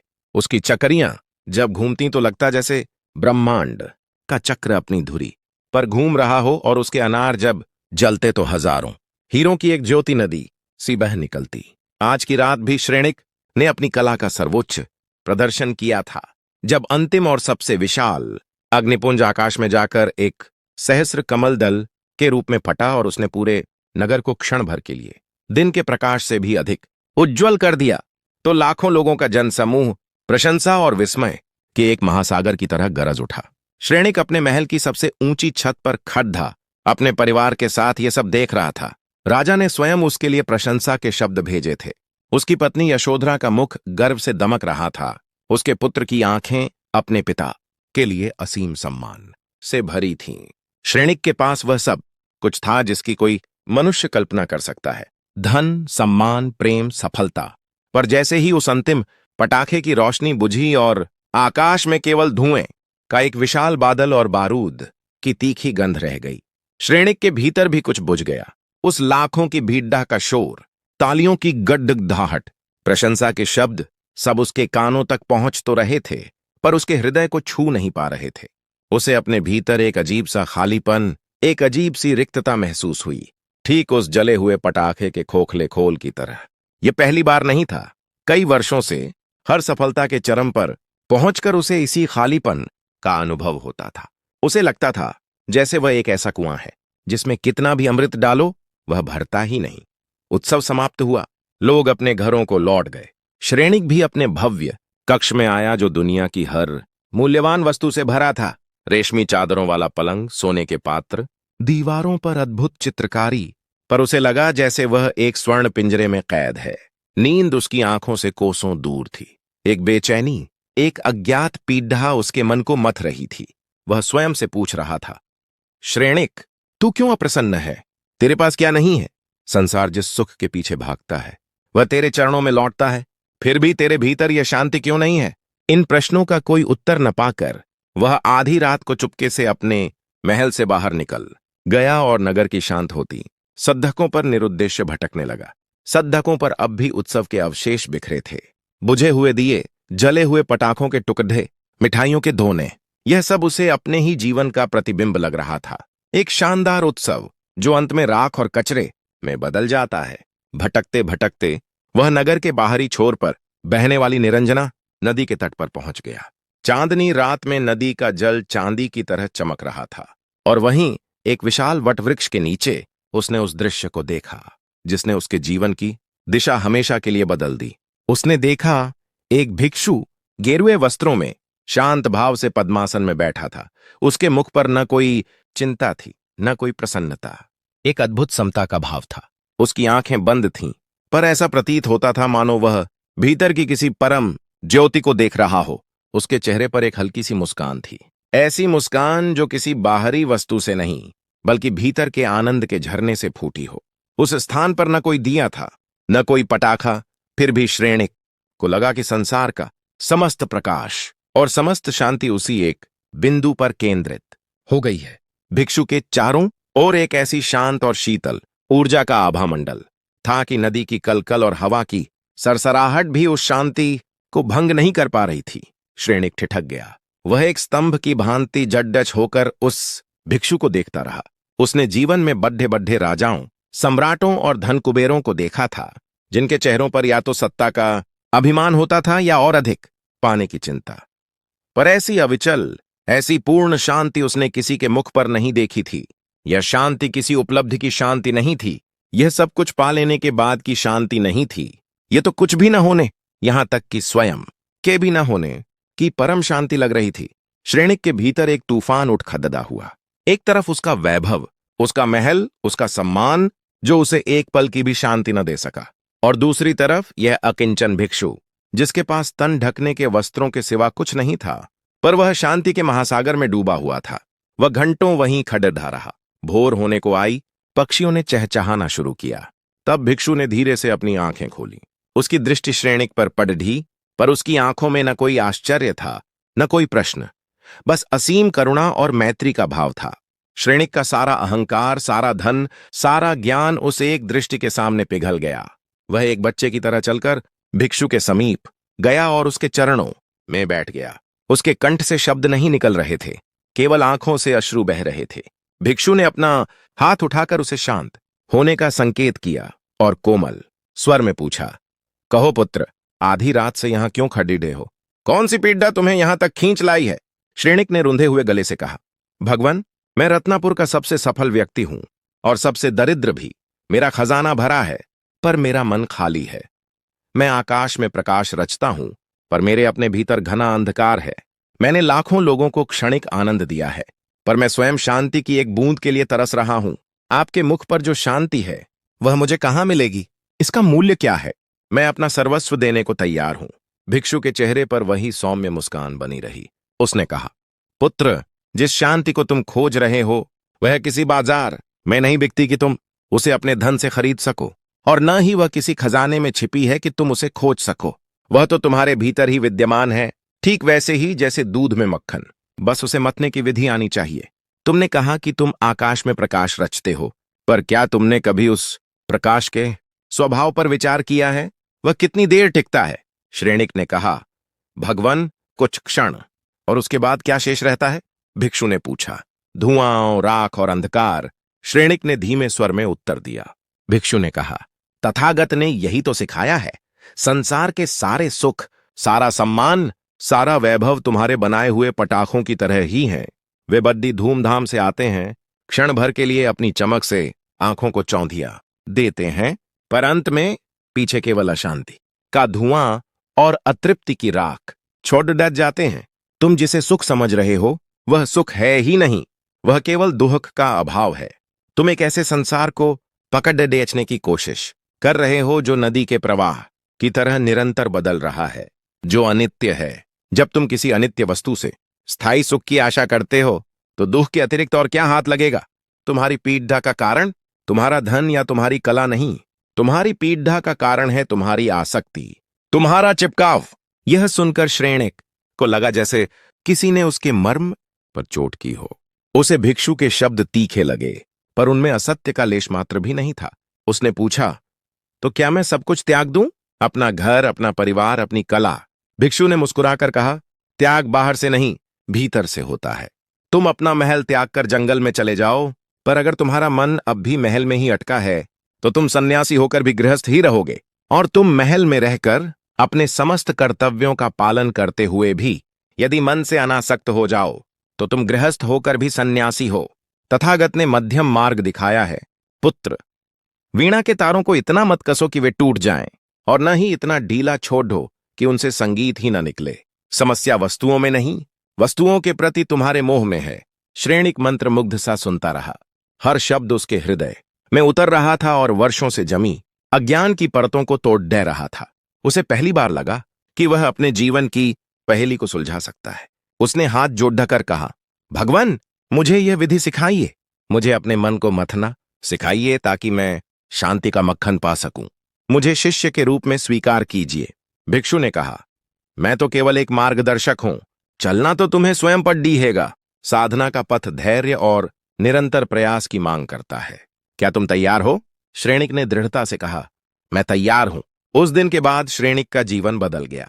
वह अपने सारे सांसारिक कर्तव्य पहले की ही तरह निभाता रहा, पर अब उसके भीतर एक नई दृष्टि का जन्म हो चुका था।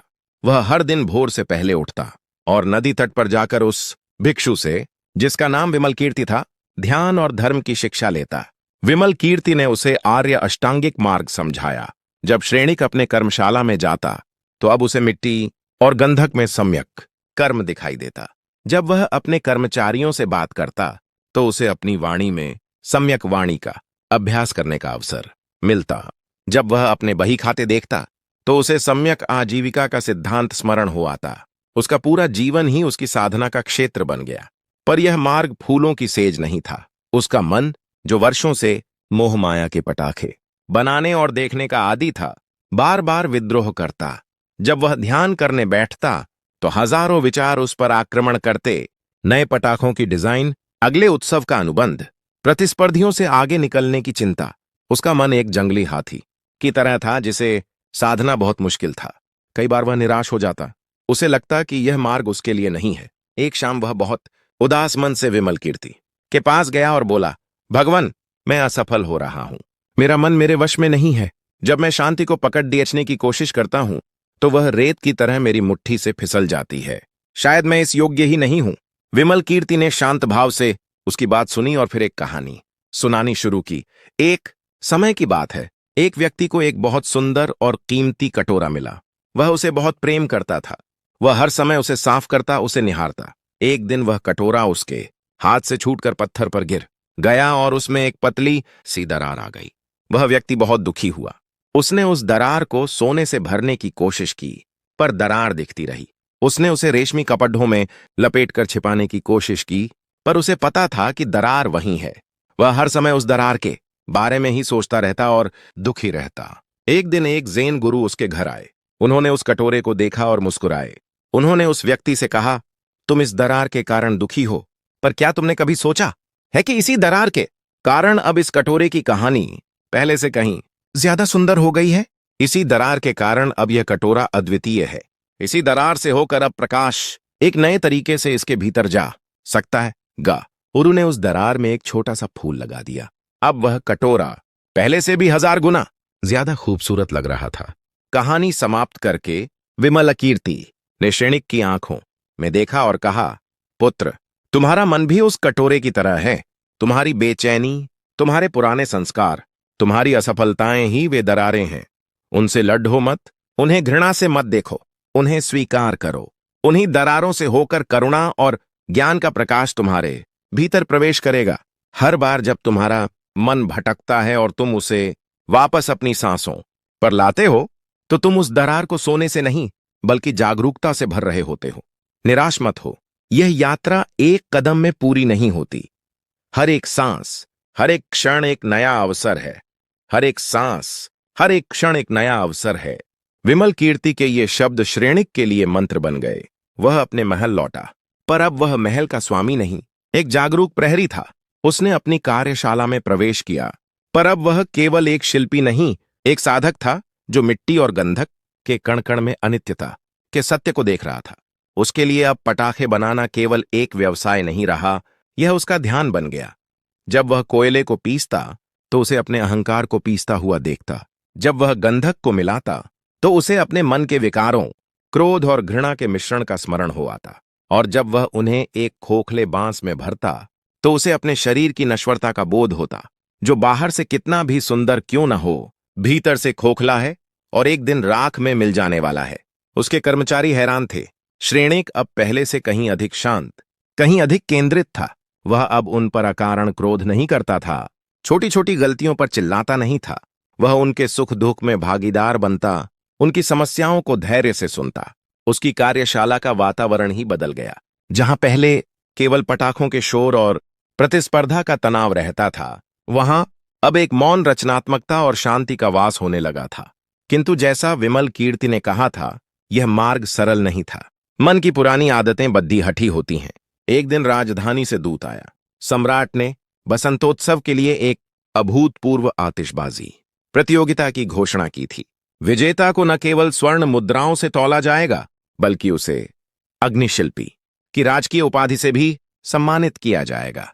यह समाचार सुनते ही श्रेणिक के भीतर वर्षों से सोया हुआ प्रतिस्पर्धा का सर्प फन उठाकर फुंकारने लगा। अग्निशिल्पी की उपाधि, यह तो उसके जीवन का सबसे बड़ा स्वप्न था। उसका मन तुरंत आकाश में ऐसे ऐसे चित्र रचने लगा जो आज तक किसी ने न देखे हों। वह मन ही मन अपने सबसे बड़े प्रतिद्वंद्वी धनपाल को पराजित होते हुए देखने लगा। धनपाल एक अत्यंत कुशल शिल्पी था, पर उसकी कला में सृजन से अधिक अहंकार का प्रदर्शन होता था। उसके पटाखे सबसे अधिक शोर करते थे, सबसे अधिक धुआं फैलाते थे। श्रेणिक और धनपाल की प्रतिद्वंद्विता पूरे देश में प्रसिद्ध थी। इस विचार के आते ही श्रेणिक की शांति भंग हो गई। रात को जब वह ध्यान करने बैठा तो उसका मन सांसों पर टिक ही नहीं रहा था। वह बार बार राजधानी के राजदरबार में पहुंच जाता, सम्राट को अपनी कला से चकित करते हुए देखता, धनपाल के ईर्ष्या से भरे चेहरे की कल्पना करता। यह कामच्छंद का, इंद्रिय सुख की तीव्र इच्छा का पहला डाकू था, जो उसकी साधना के मार्ग पर आ खद्दा हुआ था। उसने पूरी रात बेचैनी में काटी। अगले दिन वह विमल कीर्ति के पास पहुंचा और अपनी दुविधा बताई। विमल कीर्ति ने शांत भाव से सुना और कहा, इच्छा का उत्पन्न होना स्वाभाविक है श्रेणिक। मन का स्वभाव ही है इच्छा करना। समस्या इच्छा में नहीं, इच्छा से चिपक जाने में है। तुम इस प्रतियोगिता में भाग लो, अपनी कला का सर्वश्रेष्ठ प्रदर्शन करो, पर परिणाम से आसक्त मत हो। उपाधि मिले तो भी समता में रहो, न मिले तो भी समता में रहो। अपनी कला को अहंकार की तुष्टि का साधन मत बनाओ, उसे अपनी जागरूकता का अभ्यास बनाओ। जब तुम गंधक मिलाओ तो केवल गंधक मिलाओ, जब तुम सूत्र बांधो तो केवल सूत्र बांधो। अपने मन को वर्तमान क्षण के कर्म में पूरी तरह डुबो दो। फल की चिंता में वर्तमान की साधना को नष्ट मत करो। कर्म करो, पर कर्ता होने के भाव से मुक्त होकर करो। विमल कीर्ति के शब्दों ने श्रेणिक को एक नई दृष्टि दी। उसने निश्चय किया कि वह इस प्रतियोगिता को एक युद्ध की तरह नहीं, बल्कि अपनी साधना की एक परीक्षा की तरह लेगा। वह अपनी कार्यशाला में लौटा और एक नई ऊर्जा के साथ काम में जुट गया। अब उसका लक्ष्य धनपाल को हराना या उपाधि जीतना नहीं था, बल्कि एक ऐसी आतिशबाजी का निर्माण करना था जो केवल क्षणिक उत्तेजना नहीं, बल्कि सौंदर्य और शांति का अनुभव कराए। वह ऐसे रंगों और रसायनों पर प्रयोग करने लगा जिनसे धुआं कम हो और प्रकाश शीतल हो। वह ऐसे पटाखे बनाने की सोचने लगा जिनमें कान फाटता देने वाला शोर न हो, बल्कि एक मधुर संगीत जैसा नाद हो। पर श्रेणिक जितना शांति के मार्ग पर चलने का प्रयास करता, संसार उसे उतना ही खींचता। धनपाल को जब पता चला कि श्रेणिक भी प्रतियोगिता में भाग ले रहा है तो उसकी ईर्ष्या की अग्नि धधक उठी। वह जानता था कि कला की बारीकी में वह श्रेणिक का मुकाबला नहीं कर सकता, इसीलिए उसने कुटिलता का मार्ग अपनाया। एक रात उसने अपने कुछ लोगों को भेजकर श्रेणिक की कार्यशाला से सबसे दुर्लभ और मूल्यवान रसायन चोरी करवा लिए, जिन्हें श्रेणिक ने महीनों की मेहनत से विदेशों से मंगवाया था। अगली सुबह जब श्रेणिक कार्यशाला पहुंचा और चोरी का पता चला तो एक पल के लिए उसका सिर चकरा गया। उसके भीतर क्रोध का एक ज्वालामुखी फटा। उसके मन में धनपाल के लिए अत्यंत कटु विचार आने लगे। मैं उसे छोड़ूंगा नहीं, मैं उसे राजा के सामने बेनकाब कर दूंगा। उस धूर्त को दंड मिलना ही चाहिए। यह व्यापाद का द्वेष का दूसरा और अत्यंत शक्तिशाली डाकू था जो उसकी चेतना पर हावी हो गया था। उसका मन जल रहा था, उसकी शांति तार तार हो चुकी थी। वह उसी क्रोधित अवस्था में राज दरबार की ओर भागा, पर आधे रास्ते में उसे विमल कीर्ति के शब्द याद आए। घृणा को घृणा से समाप्त नहीं किया जा सकता, घृणा को केवल प्रेम से ही जीता जा सकता है। वह रुक गया। उसकी सांसें तेज चल रही थीं। उसने सड्डेचक किनारे एक पेड़ के नीचे बैठकर अपनी आती जाती सांसों पर ध्यान केंद्रित करने का प्रयास किया। मन शांत होने को तैयार नहीं था। वह बार बार धनपाल के कुकृत्य पर लौट जाता था। तब उसे विमल कीर्ति की करुणा साधना, मेत्ता भावना का स्मरण हुआ। उसने आंखें बंद कीं और मन ही मन दोहराने का प्रयास किया, जैसे मैं सुखी रहना चाहता हूं वैसे ही धनपाल भी सुखी रहना चाहता है। वह अज्ञान के वश में है। उसकी ईर्ष्या ने उसकी बुद्धि को ढक लिया है।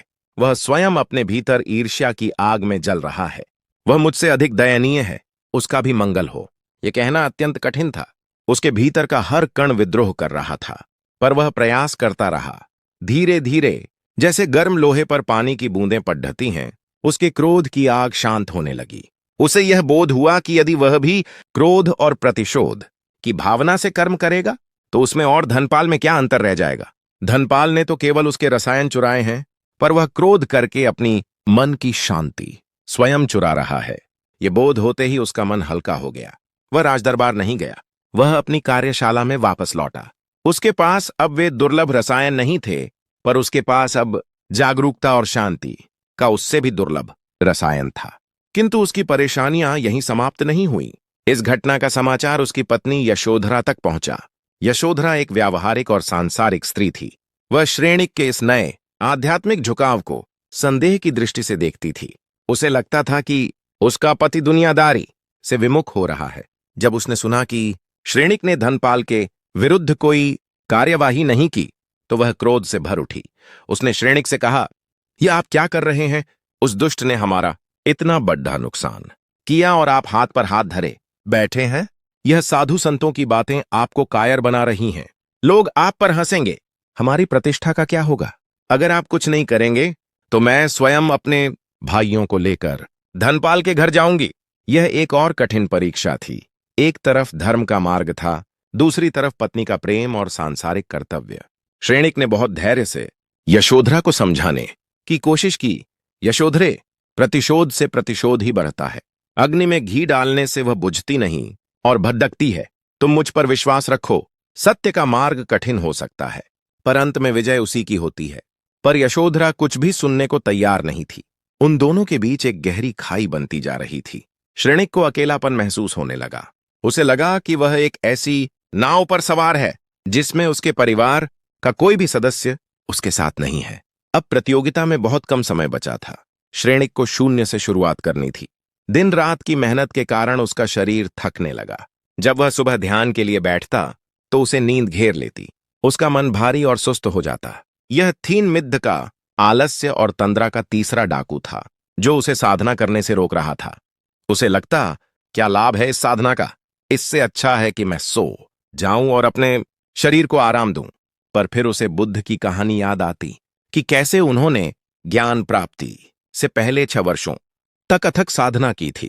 वह अपने मुंह पर ठंडे पानी के छींटे मारता और पुनः अपनी साधना में लग जाता। उसने अपनी नींद कम कर दी और अपने भोजन को सात्विक बना लिया ताकि शरीर में भारीपन न रहे। उसने बचे हुए साधारण रसायनों से ही अपनी कलाकृति का निर्माण शुरू किया। पर अब उसका मन भविष्य की चिंता और अतीत के नुकसान के बीच झूल रहा था। क्या मैं समय पर अपना काम पूरा कर पाऊंगा? क्या मेरी यह साधारण आतिशबाजी राजा को पसंद आएगी? कहीं मैं प्रतियोगिता में अपमानित तो नहीं हो जाऊंगा। काश वे रसायन चोरी न हुए होते। यह उद्दच्च कुक्कुच्च का बेचैनी और चिंता का चौथा डाकू था, जो उसके मन की शांति को किसी पेंडुलम की तरह झुला रहा था। उसे विमल कीर्ति के शब्द याद आए, मन या तो अतीत में भटकता है या भविष्य की चिंता करता है। उसे वर्तमान में लाना ही साधना है। उसने अपने काम में ही अपनी पूरी चेतना को केंद्रित कर दिया। वह हर छोटे से छोटे कार्य को पूरी जागरूकता के साथ करने लगा।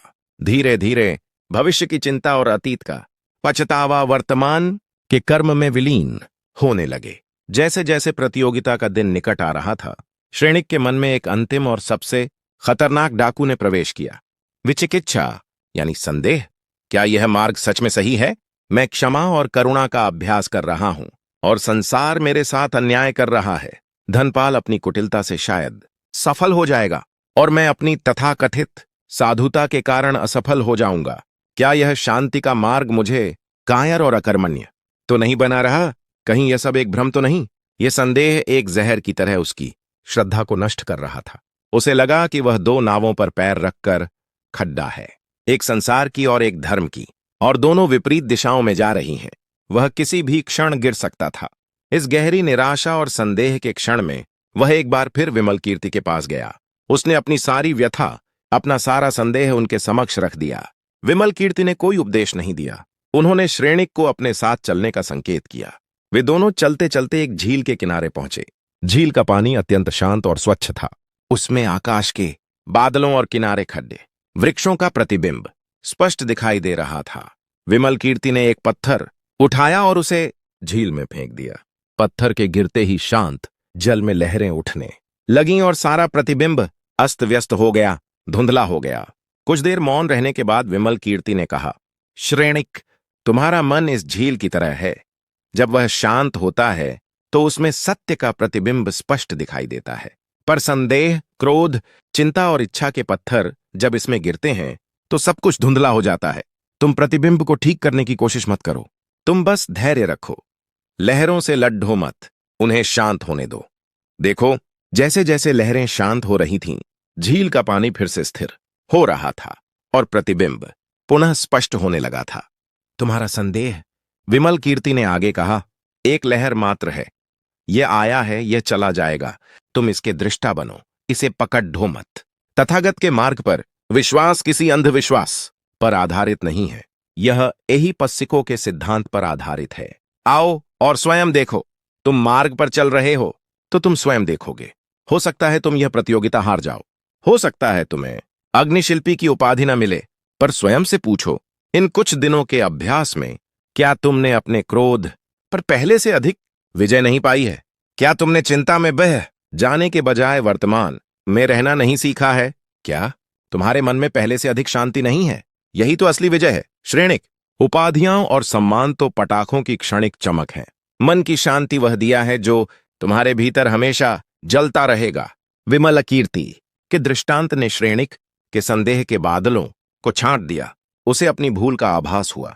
वह परिणाम को ही साधना का फल मान रहा था, जबकि प्रक्रिया स्वयं ही फल थी। वह एक नई स्पष्टता और दृढ़ता के साथ लौटा। अब उसके मन में न जीतने की इच्छा थी, न हारने का भय। वह केवल अपनी कला को, अपनी साधना को पूरी प्रामाणिकता के साथ प्रस्तुत करना चाहता था। प्रतियोगिता का दिन आ गया। राजधानी का विशाल मैदान खचाखच भरा था। सम्राट अपने मंत्रियों के साथ स्वर्णासन पर विराजमान थे। सबसे पहले धनपाल की बारी आई। उसने, जैसा कि अपेक्षित था, अत्यंत भयावह और शोर करने वाली आतिशबाजी का प्रदर्शन किया। आकाश में आग उगलते हुए दैत्यों और युद्ध करते हुए सैनिकों के चित्र बन रहे थे। कान फाड़ देने वाले धमाकों से धरती कांप रही थी। भिड्ड उत्तेजना में चिल्ला रही थी। धनपाल का प्रदर्शन अहंकार और शक्ति का विभत्स प्रदर्शन था। फिर श्रेणिक की बारी आई। मैदान में एक क्षण के लिए सन्नाटा छा गया। सबको लगा कि धनपाल की तुलना में श्रेणिक अब क्या प्रस्तुत कर पाएगा। श्रेणिक ने शांति से अपना पहला सूत्र जलाया। आकाश में एक अग्निबाण गया और कोई धमाका नहीं हुआ, बल्कि आकाश में एक विशाल शांत श्वेत कमल का फूल खिल उठा, जिसकी पंखुद्दियां धीरे धीरे खुल रही थीं। उसकी रोशनी तीखी नहीं, बल्कि चंद्रमा की तरह शीतल और सौम्य थी। भीड्ढा जो शोर की आदी थी, एक पल के लिए चकित रह गई। फिर श्रेणिक ने दूसरा सूत्र जलाया। इस बार आकाश से स्वर्ण रंग की बूंदें ऐसे झर रही थीं, मानो करुणा की वर्षा हो रही हो। उनमें कोई आवाज नहीं थी, बस एक मौन सौंदर्य था। एक के बाद एक श्रेणिक ने आकाश में मौन चित्र उकेरे। ध्यान में बैठे बुद्ध की आकृति, बोधि वृक्ष, शांत बहती हुई नदी। उसकी अंतिम प्रस्तुति में सैकड़ों छोटे छोटे दीपकों जैसे तारे आकाश में तैरने लगे, जो पटाखों की तरह बुझे नहीं, बल्कि बहुत देर तक टिमटिमाते रहे, जैसे वे कह रहे हों कि शांति का प्रकाश कभी समाप्त नहीं होता। जब श्रेणिक का प्रदर्शन समाप्त हुआ तो मैदान में गहरा सन्नाटा था। यह हार का सन्नाटा नहीं था, यह विस्मय और शांति से उपजा सन्नाटा था। लोगों ने जीवन में पहली बार ऐसी आतिशबाजी देखी थी जिसने उनके भीतर उत्तेजना नहीं, बल्कि एक अजीब सी शांति और पवित्रता का भाव भर दिया था। उस मौन ने धनपाल के शोर से उत्पन्न हुए हर प्रभाव को धो डाला था। सम्राट अपनी जगह से उठे, उनके चेहरे पर एक गहन चिंतन का भाव था। उन्होंने धनपाल की ओर देखा, फिर श्रेणिक की ओर। पूरा मैदान, यशोधरा, श्रेणिक का पुत्र और स्वयं श्रेणिक और धनपाल सब सांस रोककर सम्राट के निर्णय की प्रतीक्षा कर रहे थे। श्रेणिक का हृदय धड़क नहीं रहा था, वह बस देख रहा था। उसे परिणाम की कोई चिंता नहीं थी। उसने अपना कर्म पूरी जागरूकता से किया था और वह मुक्त था। सम्राट ने अपना मुंह खोला, न मोह बुद्धाया। याद आए, घृणा को घृणा से समाप्त नहीं किया जा सकता, घृणा को केवल प्रेम से ही जीता जा सकता है। वह रुक गया, उसकी सांसें तेज चल रही थीं। उसने सड्डेचक किनारे एक पेड़ के नीचे बैठकर अपनी आती जाती सांसों पर ध्यान केंद्रित करने का प्रयास किया। मन शांत होने को तैयार नहीं था। वह बार बार धनपाल के कुकृत्य पर लौट जाता था। तब उसे विमल कीर्ति की करुणा साधना, मेत्ता भावना का स्मरण हुआ। उसने आंखें बंद कीं और मन ही मन दोहराने का प्रयास किया, जैसे मैं सुखी रहना चाहता हूं, वैसे ही धनपाल भी सुखी रहना चाहता है। वह अज्ञान के वश में है। उसकी ईर्ष्या ने उसकी बुद्धि को ढक लिया है। वह स्वयं अपने भीतर ईर्ष्या की आग में जल रहा है। वह मुझसे अधिक दयनीय है, उसका भी मंगल हो। यह कहना अत्यंत कठिन था। उसके भीतर का हर कण विद्रोह कर रहा था, पर वह प्रयास करता रहा। धीरे धीरे, जैसे गर्म लोहे पर पानी की बूंदें पड़ती हैं, उसके क्रोध की आग शांत होने लगी। उसे यह बोध हुआ कि यदि वह भी क्रोध और प्रतिशोध की भावना से कर्म करेगा तो उसमें और धनपाल में क्या अंतर रह जाएगा। धनपाल ने तो केवल उसके रसायन चुराए हैं, पर वह क्रोध करके अपनी मन की शांति स्वयं चुरा रहा है। यह बोध होते ही उसका मन हल्का हो गया। वह राजदरबार नहीं गया, वह अपनी कार्यशाला में वापस लौटा। उसके पास अब वे दुर्लभ रसायन नहीं थे, पर उसके पास अब जागरूकता और शांति का उससे भी दुर्लभ रसायन था। किंतु उसकी परेशानियां यहीं समाप्त नहीं हुई। इस घटना का समाचार उसकी पत्नी यशोधरा तक पहुंचा। यशोधरा एक व्यावहारिक और सांसारिक स्त्री थी। वह श्रेणिक के इस नए आध्यात्मिक झुकाव को संदेह की दृष्टि से देखती थी। उसे लगता था कि उसका पति दुनियादारी से विमुख हो रहा है। जब उसने सुना कि श्रेणिक ने धनपाल के विरुद्ध कोई कार्यवाही नहीं की, तो वह क्रोध से भर उठी। उसने श्रेणिक से कहा, यह आप क्या कर रहे हैं? उस दुष्ट ने हमारा इतना बड़ा नुकसान किया और आप हाथ पर हाथ धरे बैठे हैं। यह साधु संतों की बातें आपको कायर बना रही हैं। लोग आप पर हंसेंगे। हमारी प्रतिष्ठा का क्या होगा? अगर आप कुछ नहीं करेंगे तो मैं स्वयं अपने भाइयों को लेकर धनपाल के घर जाऊंगी। यह एक और कठिन परीक्षा थी। एक तरफ धर्म का मार्ग था, दूसरी तरफ पत्नी का प्रेम और सांसारिक कर्तव्य। श्रेणिक ने बहुत धैर्य से यशोधरा को समझाने की कोशिश की। यशोधरे, प्रतिशोध से प्रतिशोध ही बढ़ता है। अग्नि में घी डालने से वह बुझती नहीं और भड़कती है। तुम मुझ पर विश्वास रखो। सत्य का मार्ग कठिन हो सकता है, पर अंत में विजय उसी की होती है। पर यशोधरा कुछ भी सुनने को तैयार नहीं थी। उन दोनों के बीच एक गहरी खाई बनती जा रही थी। श्रेणिक को अकेलापन महसूस होने लगा। उसे लगा कि वह एक ऐसी नाव पर सवार है जिसमें उसके परिवार का कोई भी सदस्य उसके साथ नहीं है। अब प्रतियोगिता में बहुत कम समय बचा था। श्रेणिक को शून्य से शुरुआत करनी थी। दिन रात की मेहनत के कारण उसका शरीर थकने लगा। जब वह सुबह ध्यान के लिए बैठता तो उसे नींद घेर लेती। उसका मन भारी और सुस्त हो जाता। यह थीन मिद्ध का आलस्य और तंद्रा का तीसरा डाकू था, जो उसे साधना करने से रोक रहा था। उसे लगता, क्या लाभ है इस साधना का? इससे अच्छा है कि मैं सो जाऊं और अपने शरीर को आराम दूं। पर फिर उसे बुद्ध की कहानी याद आती कि कैसे उन्होंने ज्ञान प्राप्ति से पहले 6 वर्षों तक अथक साधना की थी। वह अपने मुंह पर ठंडे पानी के छींटे मारता और पुनः अपनी साधना में लग जाता। उसने अपनी नींद कम कर। समय की बात है, एक व्यक्ति को एक बहुत सुंदर और कीमती कटोरा मिला। वह उसे बहुत प्रेम करता था। वह हर समय उसे साफ करता, उसे निहारता। एक दिन वह कटोरा उसके हाथ से छूटकर पत्थर पर गिर गया और उसमें एक पतली सी दरार आ गई। वह व्यक्ति बहुत दुखी हुआ। उसने उस दरार को सोने से भरने की कोशिश की, पर दरार दिखती रही। उसने उसे रेशमी कपड़ों में लपेटकर छिपाने की कोशिश की, पर उसे पता था कि दरार वहीं है। वह हर समय उस दरार के बारे में ही सोचता रहता और दुखी रहता। एक दिन एक जैन गुरु उसके घर आए। उन्होंने उस कटोरे को देखा और मुस्कुराए। उन्होंने उस व्यक्ति से कहा, तुम इस दरार के कारण दुखी हो, पर क्या तुमने कभी सोचा है कि इसी दरार के कारण अब इस कटोरे की कहानी पहले से कहीं ज्यादा सुंदर हो गई है? इसी दरार के कारण अब यह कटोरा अद्वितीय है। इसी दरार से होकर अब प्रकाश एक नए तरीके से इसके भीतर जा सकता है। गुरु ने उस दरार में एक छोटा सा फूल लगा दिया। अब वह कटोरा पहले से भी 1000 गुना ज्यादा खूबसूरत लग रहा था। कहानी समाप्त करके विमल कीर्ति ने श्रेणिक की आंखों में देखा और कहा, पुत्र, तुम्हारा मन भी उस कटोरे की तरह है। तुम्हारी बेचैनी, तुम्हारे पुराने संस्कार, तुम्हारी असफलताएं ही वे दरारें हैं।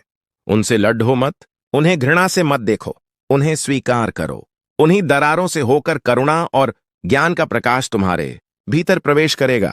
हर बार जब तुम्हारा मन भटकता है और तुम उसे वापस अपनी सांसों पर लाते हो, तो तुम उस दरार को सोने से नहीं बल्कि जागरूकता से भर रहे होते हो। निराश मत हो, यह यात्रा एक कदम में पूरी नहीं होती। हर एक सांस, हर एक क्षण एक नया अवसर है। हर एक सांस, हर एक क्षण एक नया अवसर है। विमल कीर्ति के ये शब्द श्रेणिक के लिए मंत्र बन गए। वह अपने महल लौटा, पर अब वह महल का स्वामी नहीं, एक जागरूक प्रहरी था। उसने अपनी कार्यशाला में प्रवेश किया, पर अब वह केवल एक शिल्पी नहीं, एक साधक था जो मिट्टी और गंधक के कण कण में अनित्यता के सत्य को देख रहा था। उसके लिए अब पटाखे बनाना केवल एक व्यवसाय नहीं रहा, यह उसका ध्यान बन गया। जब वह कोयले को पीसता तो उसे अपने अहंकार को पीसता हुआ देखता। जब वह गंधक को मिलाता तो उसे अपने मन के विकारों, क्रोध और घृणा के मिश्रण का स्मरण हो आता। और जब वह उन्हें एक खोखले बांस में भरता तो उसे अपने शरीर की नश्वरता का बोध होता, जो बाहर से कितना भी सुंदर क्यों न हो, भीतर से खोखला है और एक दिन राख में मिल जाने वाला है। उसके कर्मचारी हैरान थे। श्रेणिक अब पहले से कहीं अधिक शांत, कहीं अधिक केंद्रित था। वह अब उन पर अकारण क्रोध नहीं करता था, छोटी छोटी गलतियों पर चिल्लाता नहीं था। वह उनके सुख दुख में भागीदार बनता, उनकी समस्याओं को धैर्य से सुनता। उसकी कार्यशाला का वातावरण ही बदल गया। जहां पहले केवल पटाखों के शोर और प्रतिस्पर्धा का तनाव रहता था, वहां अब एक मौन रचनात्मकता और शांति का वास होने लगा था।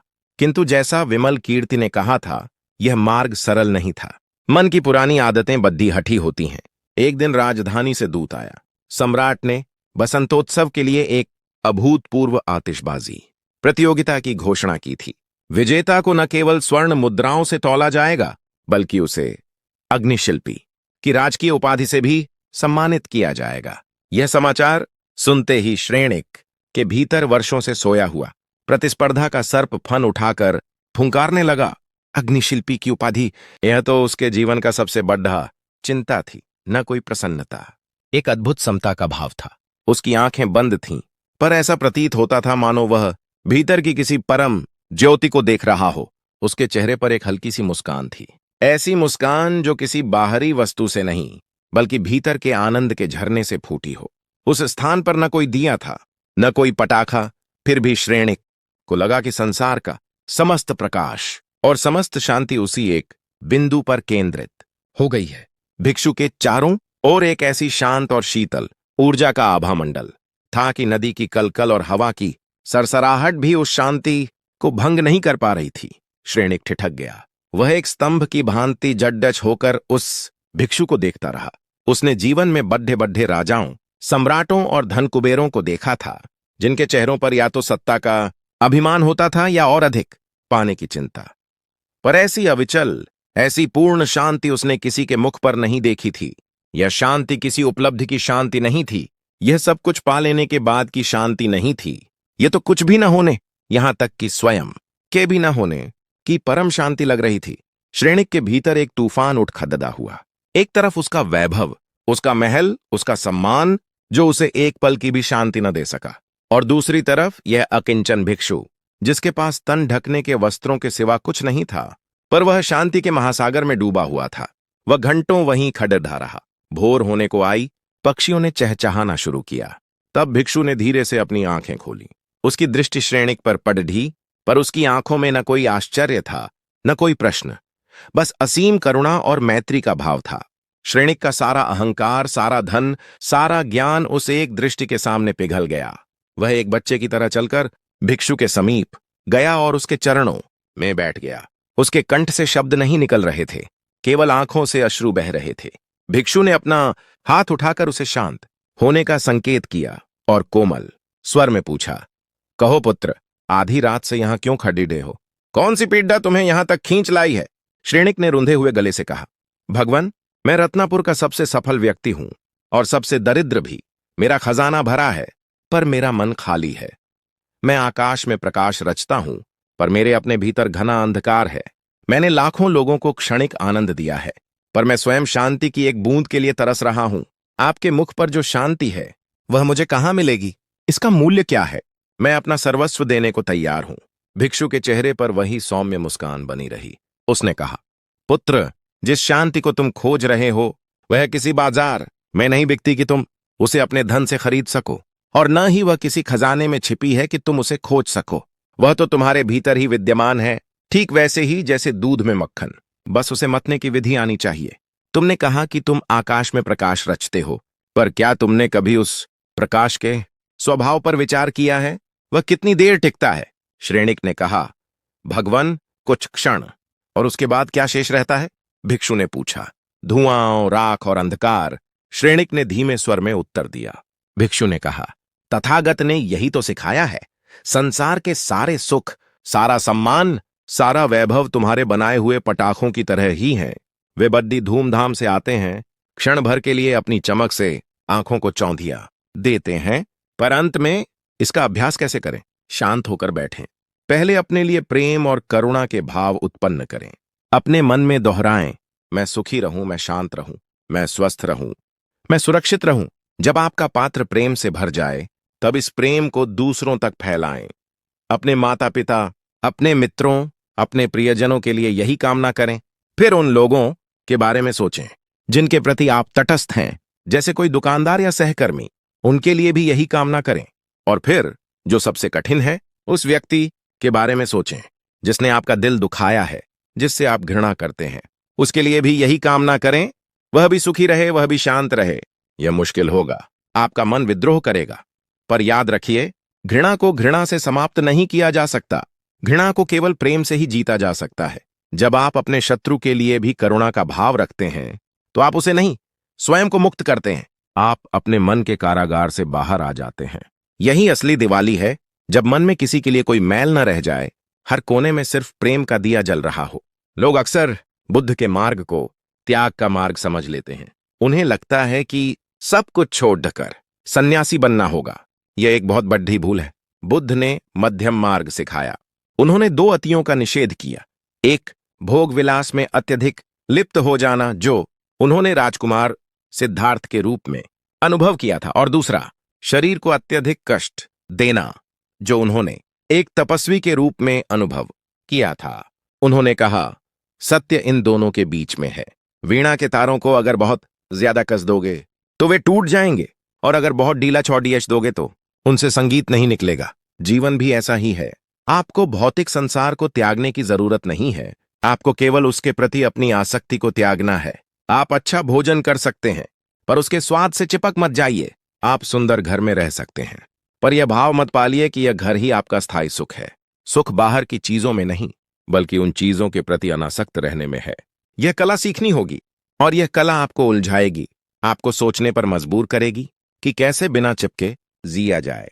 इसका उत्तर हमारे आने वाले सत्रों में, हमारी आने वाली चर्चाओं में और गहरा होता जाएगा। इसीलिए इस यात्रा में बने रहना आपका कर्म भी है और आपके हित में भी है। इस मार्ग पर चलते हुए आपको कई बाधाओं का सामना करना पड़ेगा। पहली बाधा है संदेह। आपका तर्कवादी मन कहेगा, क्या यह सब सच है? क्या ऐसा करने से सच में शांति मिलेगी? इस संदेह का एक ही इलाज है, स्वयं अनुभव करना। बुद्ध ने कहा था, एहिपस्य को आओ और स्वयं देखो। मेरी बातों पर इसलिए विश्वास मत करो कि मैं कह रहा हूं। इस मार्ग पर चलो, इस विधि का प्रयोग करो और स्वयं अनुभव करो कि तुम्हारे जीवन में परिवर्तन आता है या नहीं। दूसरी बाधा है आलस्य। मन कहेगा, आज नहीं, कल से ध्यान करेंगे। इस आलस्य को सम्यक व्यायाम यानी सही प्रयास से जीतना होगा। हर दिन चाहे 5 मिनट के लिए ही सही, अभ्यास अवश्य करें। निरंतरता महत्वपूर्ण है। और तीसरी बाधा है बेचैनी। जब आप ध्यान करने बैठेंगे तो मन और ज्यादा भागेगा। चिंता मत कीजिए, यह स्वाभाविक है। यह उस गंदे पानी के बर्तन की तरह है जिसे जब आप स्थिर रखते हैं तो सारी गंदगी सतह पर आ जाती है। मन की गंदगी भी सतह पर आ रही है, उसे निकलने दीजिए। बस साक्षी बनकर देखते रहिए। यह बुद्ध की शिक्षा का वह हृदय है जिसे समझ लिया तो सब समझ लिया, और जिसे नहीं समझा तो आप बस सतह पर ही तैरते रह जाएंगे।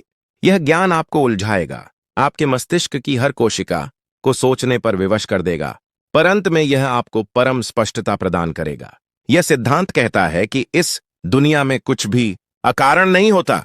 हर चीज किसी न किसी कारण से उत्पन्न होती है। एक बीज से एक पौधा उत्पन्न होता है, पौधे से फूल, फूल से फल और फल से फिर बीज। यह एक चक्र है। ठीक इसी तरह हमारे दुख का भी एक चक्र है जिसकी 12 कड़ियां हैं, और इसकी पहली और सबसे गहरी कड़ी डीडीएची है अविद्या यानी अज्ञान। यह अज्ञान किताबी ज्ञान की कमी नहीं है। एक बहुत पढ़ा लिखा व्यक्ति भी महाअज्ञानी हो सकता है। यह अज्ञान है सत्य को न जानना। इस सत्य को न जानना कि सब कुछ अनित्य है। इस सत्य को न जानना कि जिसे हम मैं कहते हैं वह केवल एक भ्रम है। इसी अज्ञान के कारण उत्पन्न होते हैं संस्कार यानी हमारी आदतें, हमारे कर्म करने के पैटर्न। क्योंकि हम अज्ञान में हैं, इसलिए हम अच्छे और बुरे कर्मों के संस्कार इकट्ठा करते रहते हैं। इन्हीं संस्कारों से उत्पन्न होती है विज्ञान यानी चेतना, एक ऐसी चेतना जो भेद करती है, जो मैं और दूसरे में अंतर करती है। इस चेतना से उत्पन्न होते हैं नाम रूप यानी मन और शरीर। इस शरीर के कारण उत्पन्न होती हैं 6 इंद्रियां, आंख, कान, नाक, जीभ, त्वचा और मन। इन इंद्रियों के कारण होता है स्पर्श। जब हमारी आंख किसी रूप को देखती है तो स्पर्श होता है। जब कान किसी शब्द को सुनते हैं तो स्पर्श होता है। और इसी स्पर्श से उत्पन्न होती है वेदना यानी फीलिंग, सुखद, दुखद या तटस्थ। और यहीं से सारा खेल शुरू होता है। जब सुखद वेदना होती है तो उससे उत्पन्न होती है तृष्णा यानी उस सुख को और पाने की इच्छा, उससे चिपक जाने की इच्छा। जब दुखद वेदना होती है तो उससे भी तृष्णा उत्पन्न होती है, उस दुख से दूर भागने की इच्छा। यही तृष्णा मोहमाया के पटाखों का मुख्य बारूद है। इस तृष्णा के कारण उत्पन्न होता है उपादान यानी कसकर पकड़ लेना, आसक्ति। हम चीजों, लोगों, विचारों को कसकर पकड़ लेते हैं, और इसी उपादान से उत्पन्न होता है भव यानी होने की इच्छा, बने रहने की इच्छा। मैं बना रहूं, मेरा अस्तित्व बना रहे। और इसी भव के कारण होता है जन्म, और जहां जन्म है वहां जरा मरण यानी बुढ़ापा और मृत्यु तो होगी ही, और साथ में होगा शोक, विलाप, दुख, दौर्मनस्य। इस तरह यह दुख का पूरा चक्र घूमता रहता है जन्म जन्मांतर तक, अज्ञान से शुरू होकर वापस दुख पर समाप्त।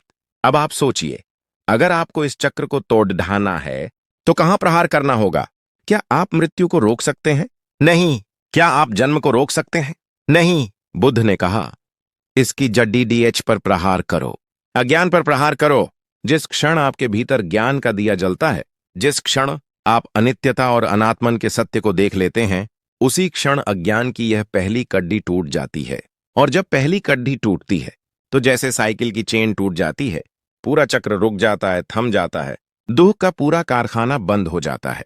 यही है निर्वाण, यही है मोह माया के पटाखों से सदा के लिए मुक्ति। यह ज्ञान आपको शायद अभी पूरी तरह समझ ना आया हो, यह आपको उलझन में डाल रहा होगा, और यह स्वाभाविक है क्योंकि यह गहरा। आप इस डिजिटल संघ का, इस शांति की खोज कर रहे यात्रियों के परिवार का हिस्सा बनते हैं। आप एक संकल्प लेते हैं कि आप इस ज्ञान यज्ञ में निरंतर अपनी उपस्थिति की आहुति देंगे। यह आपका कर्म है। इस धर्म के चक्र को, जिसे बुद्ध ने पहली बार सारनाथ में घुमाया था, उसे इस डिजिटल युग में भी गतिमान बनाए रखने का। आप इस चक्र को रोकने वाले नहीं, बल्कि इसे आगे बढ़ाने वाले बने। इसीलिए मैं यह बार बार कहता हूं, क्योंकि यह याद दिलाना मेरा धर्म है और इसे करना आपका कर्म है। आप मजबूर हैं यह करने के लिए, किसी बाहरी दबाव से नहीं, बल्कि अपने भीतर की शांति की प्यास से, अपने भीतर की करुणा से। आप मजबूर हैं क्योंकि आप जानते हैं कि जो शांति आप अपने लिए चाहते हैं, वही शांति हर प्राणी चाहता है, और ज्ञान को बांटे बिना शांति मिल ही नहीं सकती। तो अब हम इस यात्रा के समापन की ओर बढ़ रहे हैं, पर याद रखिए, यह अंत नहीं है, यह एक नई शुरुआत का द्वार है। आपने मोह माया के पटाखों के शोर से अपनी यात्रा शुरू की थी। आपने बुद्ध के आर्य अष्टांगिक मार्ग के नक्शे को देखा, आपने मन की प्रकृति को समझा, आपने मैं के भ्रम को भेदा, आपने दुह के चक्र प्रतीत्य समुत्पाद की जटिलता को छुआ, और आपने मार्ग की 5 बाधाओं को भी पहचाना। अब यह सारा ज्ञान आपके पास है, पर ज्ञान नाव की तरह है। इसका उपयोग नदी पार करने के लिए है, इसे सिर पर ढोने के लिए नहीं। इस ज्ञान को अपने जीवन में उतारिए। ऐसे जिक्र देखिए। मैं आपको एक अंतिम कहानी के साथ छोड़ने जाता हूं। एक बार एक साधु नदी किनारे ध्यान कर रहा था, तभी एक नाव आकर उससे टकरा गई। साधु ने क्रोध में आंखें खोलीं कि किस मूर्ख ने मेरी शांति भंग की, पर उसने देखा कि नाव तो खाली थी, वह हवा के झोंके से बहकर आ गई थी। साधु को तुरंत आत्मज्ञान हुआ। उसे समझ आया कि क्रोध नाव में नहीं था, क्रोध तो मेरे भीतर था। नाव तो बस एक निमित्त बनी। जब तक हम ये सोचते रहेंगे कि हमें गुस्सा किसी और ने दिलाया, हमें दुखी किसी और ने किया, तब तक हम उस खाली नाव से टकराकर चिल्लाते रहेंगे। जिस दिन हम यह समझ जाएंगे कि हर भावना, हर प्रतिक्रिया हमारे भीतर से ही उत्पन्न होती है, उस दिन हम शांत हो जाएंगे। बाहर की परिस्थितियां तो हमेशा खाली नाव की तरह आती जाती रहेंगी। उनसे टकराना या शांत रहकर उन्हें गुजर जाने देना, यह चुनाव हमारा है। इस दिवाली और आने वाले हर दिन यही चुनाव करें। शांति का चुनाव करें, प्रेम का चुनाव करें, करुणा का चुनाव करें। अपने भीतर के दिए को जलाएं और उसके प्रकाश में न केवल अपना बल्कि पूरे संसार का मार्ग रोशन करें। बुद्ध ब्लेसिंग इंस्पायर पर यह यात्रा अद्भुत रही। आपका साथ, आपकी ऊर्जा, कमेंट्स में लिखा, आपका हर नमो बुद्धाय इस यात्रा का पाठे रहा है। यह चैनल और मैं, हम तो केवल निमित्त हैं। असली साधक आप हैं, असली यात्री आप हैं। इस यात्रा को रुकने मत दीजिएगा, ज्ञान की इस प्यास को मरने मत दीजिएगा। इस संघ को और मजबूत बनाते रहिएगा। अब शब्दों को विराम देने का समय है और मौन को सुनने का। अपनी आंखें बंद कीजिए, एक गहरी सांस अंदर लीजिए और छोड़ते हुए सारे तनाव को, सारी चिंताओं को बाहर जाने दीजिए। अपने भीतर उस परम शांति को महसूस कीजिए जो हमेशा से वहां है। रत्नापुर नगर की उस दिवाली की रात ऐसी थी मानो आकाश गंगा स्वयं धरती पर उतर आई हो। नगर का वैभव अपने चरम पर था। हर अट्टालिका अच्छा तरीका है कर्म का सिद्धांत। आप जो भी करते हैं, जो भी बोलते हैं, यहां तक कि जो भी सोचते हैं, वह एक कर्म है और हर कर्म का एक फल होता है। यह कोई भगवान नहीं है जो आपको सजा या इनाम दे रहा है। यह प्रकृति का नियम है। जैसे क्रिया की प्रतिक्रिया होती है। अगर आप आम का बीज बोएंगे तो आम का पेड़ डीडीएच ही उगेगा, बबूल का नहीं। अगर आप क्रोध, घृणा और लोभ के कर्म करेंगे तो आपके जीवन में दुख और अशांति के फल ही उगेंगे। और यदि आप प्रेम, करुणा और दान के कर्म करेंगे तो आपके जीवन में सुख और शांति के फूल खिलेंगे। अब इसे इस क्षण से जोड़कर देखिए। आप इस वीडियो को देख और सुन रहे हैं, यह भी एक कर्म है। यह आपका श्रवण कर्म है जो आपके मन में ज्ञान के बीज बो रहा है। इस ज्ञान को सुनकर अपने जीवन में उतारने का संकल्प करना आपका मानसिक कर्म है। अब आपका अगला कर्म क्या होगा? क्या आप इस ज्ञान को सिर्फ अपने तक रखकर इस प्रवाह को रोक देंगे, या इस वीडियो को साझा करके, इसे लाइक करके इस ज्ञान की गंगा को आगे बढ़ाएंगे? जब आप इस वीडियो को साझा करते हैं तो आप केवल एक लिंक नहीं भेज रहे होते, आप किसी अशांत मन तक शांति का एक दिया भेज रहे होते हैं। यह आपका कायिक कर्म है, एक पुण्य कर्म। और कर्म के नियम के अनुसार जब आप दूसरों के जीवन में प्रकाश फैलाते हैं तो आपके अपने जीवन का अंधकार स्वतः ही मिटने लगता है। इस चैनल को सब्सक्राइब करना सिर्फ एक बटन दबाना नहीं है, यह इस बात का संकल्प है कि आप नियमित रूप से ज्ञान का भोजन ग्रहण करेंगे, अपने मन को पोषित करेंगे। यह आपके द्वारा अपने भविष्य के लिए बोया गया एक उत्तम बीज है। यह आपका कर्म है, आपकी जिम्मेदारी है अपने और इस समाज के प्रति। आप इस ज्ञान श्रृंखला की एक महत्वपूर्ण कड्डी डीडीडी हैं। इस कड्डी को कमजोर मत होने दीजिएगा। याद कीजिए उस स्त्री की कहानी, किसा गौतमी की। उसका एकमात्र पुत्र मर गया था। वह अपने मृत पुत्र को गोद में लिए पागलों की तरह हर दरवाजे पर जाकर उसे जीवित करने की औषधि मांग रही थी। लोग उसे पागल समझ रहे थे। तब एक समझदार व्यक्ति ने उसे बुद्ध के पास भेजा। बुद्ध ने उससे कहा, मैं तुम्हारे पुत्र को जीवित कर दूंगा, पर तुम्हें मेरे लिए एक शर्त पूरी करनी होगी। जाओ और गांव से एक मुट्ठी सरसों उस घर से लेकर आओ जहां कभी किसी की मृत्यु न हुई हो। किसा गौतमी आशा से भर गई। वह हर दरवाजे पर गई। सब उसे सरसों देने को तैयार थे, पर हर घर में कोई न कोई मर चुका था। किसी का पिता, किसी की मां, किसी का भाई, किसी का पति। शाम तक उसे समझ आ गया कि मृत्यु एक सार्वभौमिक सत्य है। यह केवल उसी के साथ नहीं हुआ है। उसका व्यक्तिगत दुख एक सार्वभौमिक सत्य में बदल गया। वह बुद्ध के पास लौटी। उसका शोक शांत हो चुका था। उसने सत्य को देख लिया था। बुद्ध ने उसे यह नहीं कहा था कि दुखी मत हो। उन्होंने उसे दुख के स्वभाव को स्वयं अनुभव करने का एक मार्ग दिखाया। हम सब किसा गौतमी हैं। हम अपने छोटे छोटे दुखों को, अपनी छोटी छोटी समस्याओं को पकड़ डचकर बैठे हैं और सोचते हैं कि यह सिर्फ हमारे साथ हो रहा है। हम भूल जाते हैं कि हर कोई संघर्ष कर रहा है। जो व्यक्ति आपको मुस्कुराता हुआ दिख रहा है, क्या पता वह भीतर से कितना टूटा हुआ हो। जब आप इस सत्य को समझ जाते हैं तो आपके भीतर से स्वयं के लिए दया, सेल्फ पिटी समाप्त हो जाती है और सभी प्राणियों के लिए करुणा जागृत होती है। यही करुणा, जिसे मेत्ता और करुणा कहते हैं, बुद्ध की शिक्षा का सार है। यह वह अमृत है जो घृणा की आग को बुझा सकता है। यह समझना कि आप अकेले नहीं हैं बहुत महत्वपूर्ण है। आप जैसे हजारों लाखों लोग इस शांति की खोज में हैं। यह चैनल, यह हमारा समुदाय, हमारा संघ है। जब आप कमेंट में नमो बुद्धाय लिखते हैं, जब आप अपने विचार साझा करते हैं, तो आप दूसरे यात्रियों को भी प्रोत्साहित करते हैं। आप एक दूसरे का हाथ थामकर आगे बढ़ाते हैं। इसलिए इस संघ को मजबूत बनाना हम सबका कर्तव्य है, हम सबका साझा कर्म है। सदस्यता लेकर या सुपर थैंक्स के माध्यम से इस संघ को, इस धर्म कार्य को ऊर्जा देना, इस ज्ञान के रथ को आगे बढ़ाने में सारथी बनने जैसा है। यह दान सिर्फ एक आर्थिक सहयोग नहीं, यह आपकी श्रद्धा की, आपकी प्रतिबद्धता की अभिव्यक्ति है। तो अब प्रश्न यह नहीं है कि दिवाली कैसे मनाएं, अब प्रश्न यह है कि जीवन कैसे जिएं। क्या आप हर क्षण को एक उत्सव बना सकते हैं? क्या आप अपनी हर सांस को एक दिया बना सकते हैं? क्या आप अपने हर कर्म को एक प्रार्थना बना सकते हैं? बुद्ध ने आपको विधि दी है, चलना आपको स्वयं है। मैं या यह चैनल केवल एक उंगली की तरह है जो चांद की ओर इशारा कर रही है। उंगली को मत पकड़ डलेना, चांद को देखना। वह शांति का चांद, वह निर्वाण का चांद आपके भीतर ही है। बस अज्ञान के बादलों ने उसे ढक रखा है।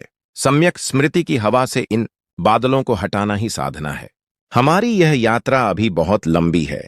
हमें अभी ध्यान की गहराइयों को समझना है, चेतना के विभिन्न स्तरों को जानना है, प्रतीत्य समुत्पाद के गहन सिद्धांत को सुलझाना है, जो यह बताता है कि दुनिया में सब कुछ एक दूसरे से कैसे जुड़ा है।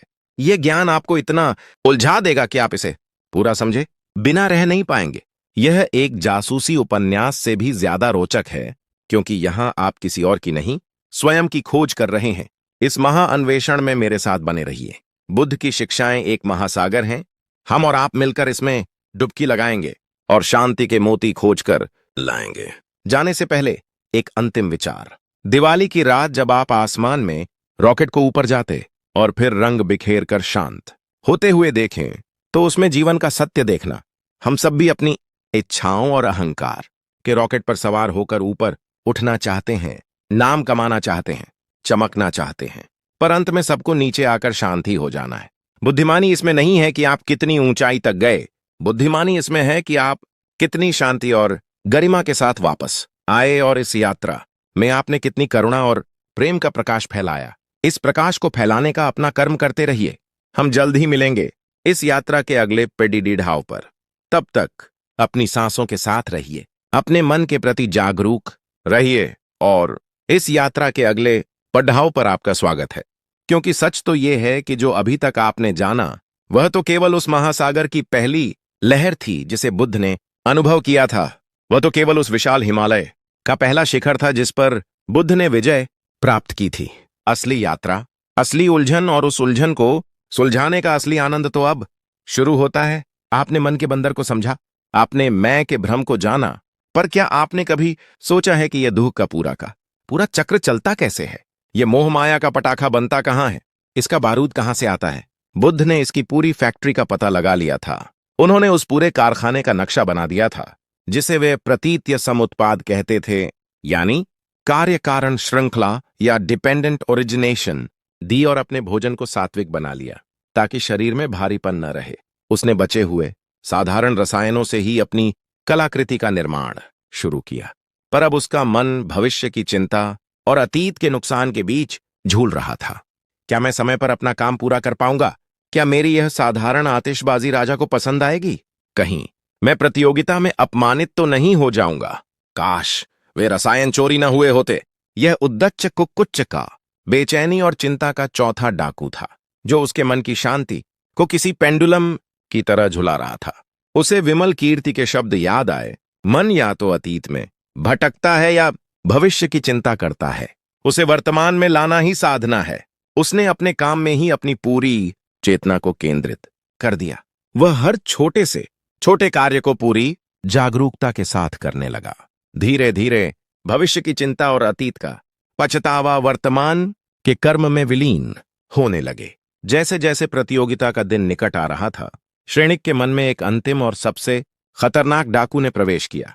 विचिकित्सा यानी संदेह। क्या यह मार्ग सच में सही है? मैं क्षमा और करुणा का अभ्यास कर रहा हूं और संसार मेरे साथ अन्याय कर रहा है। धनपाल अपनी कुटिलता से शायद सफल हो जाएगा और मैं अपनी तथाकथित साधुता के कारण असफल हो जाऊंगा।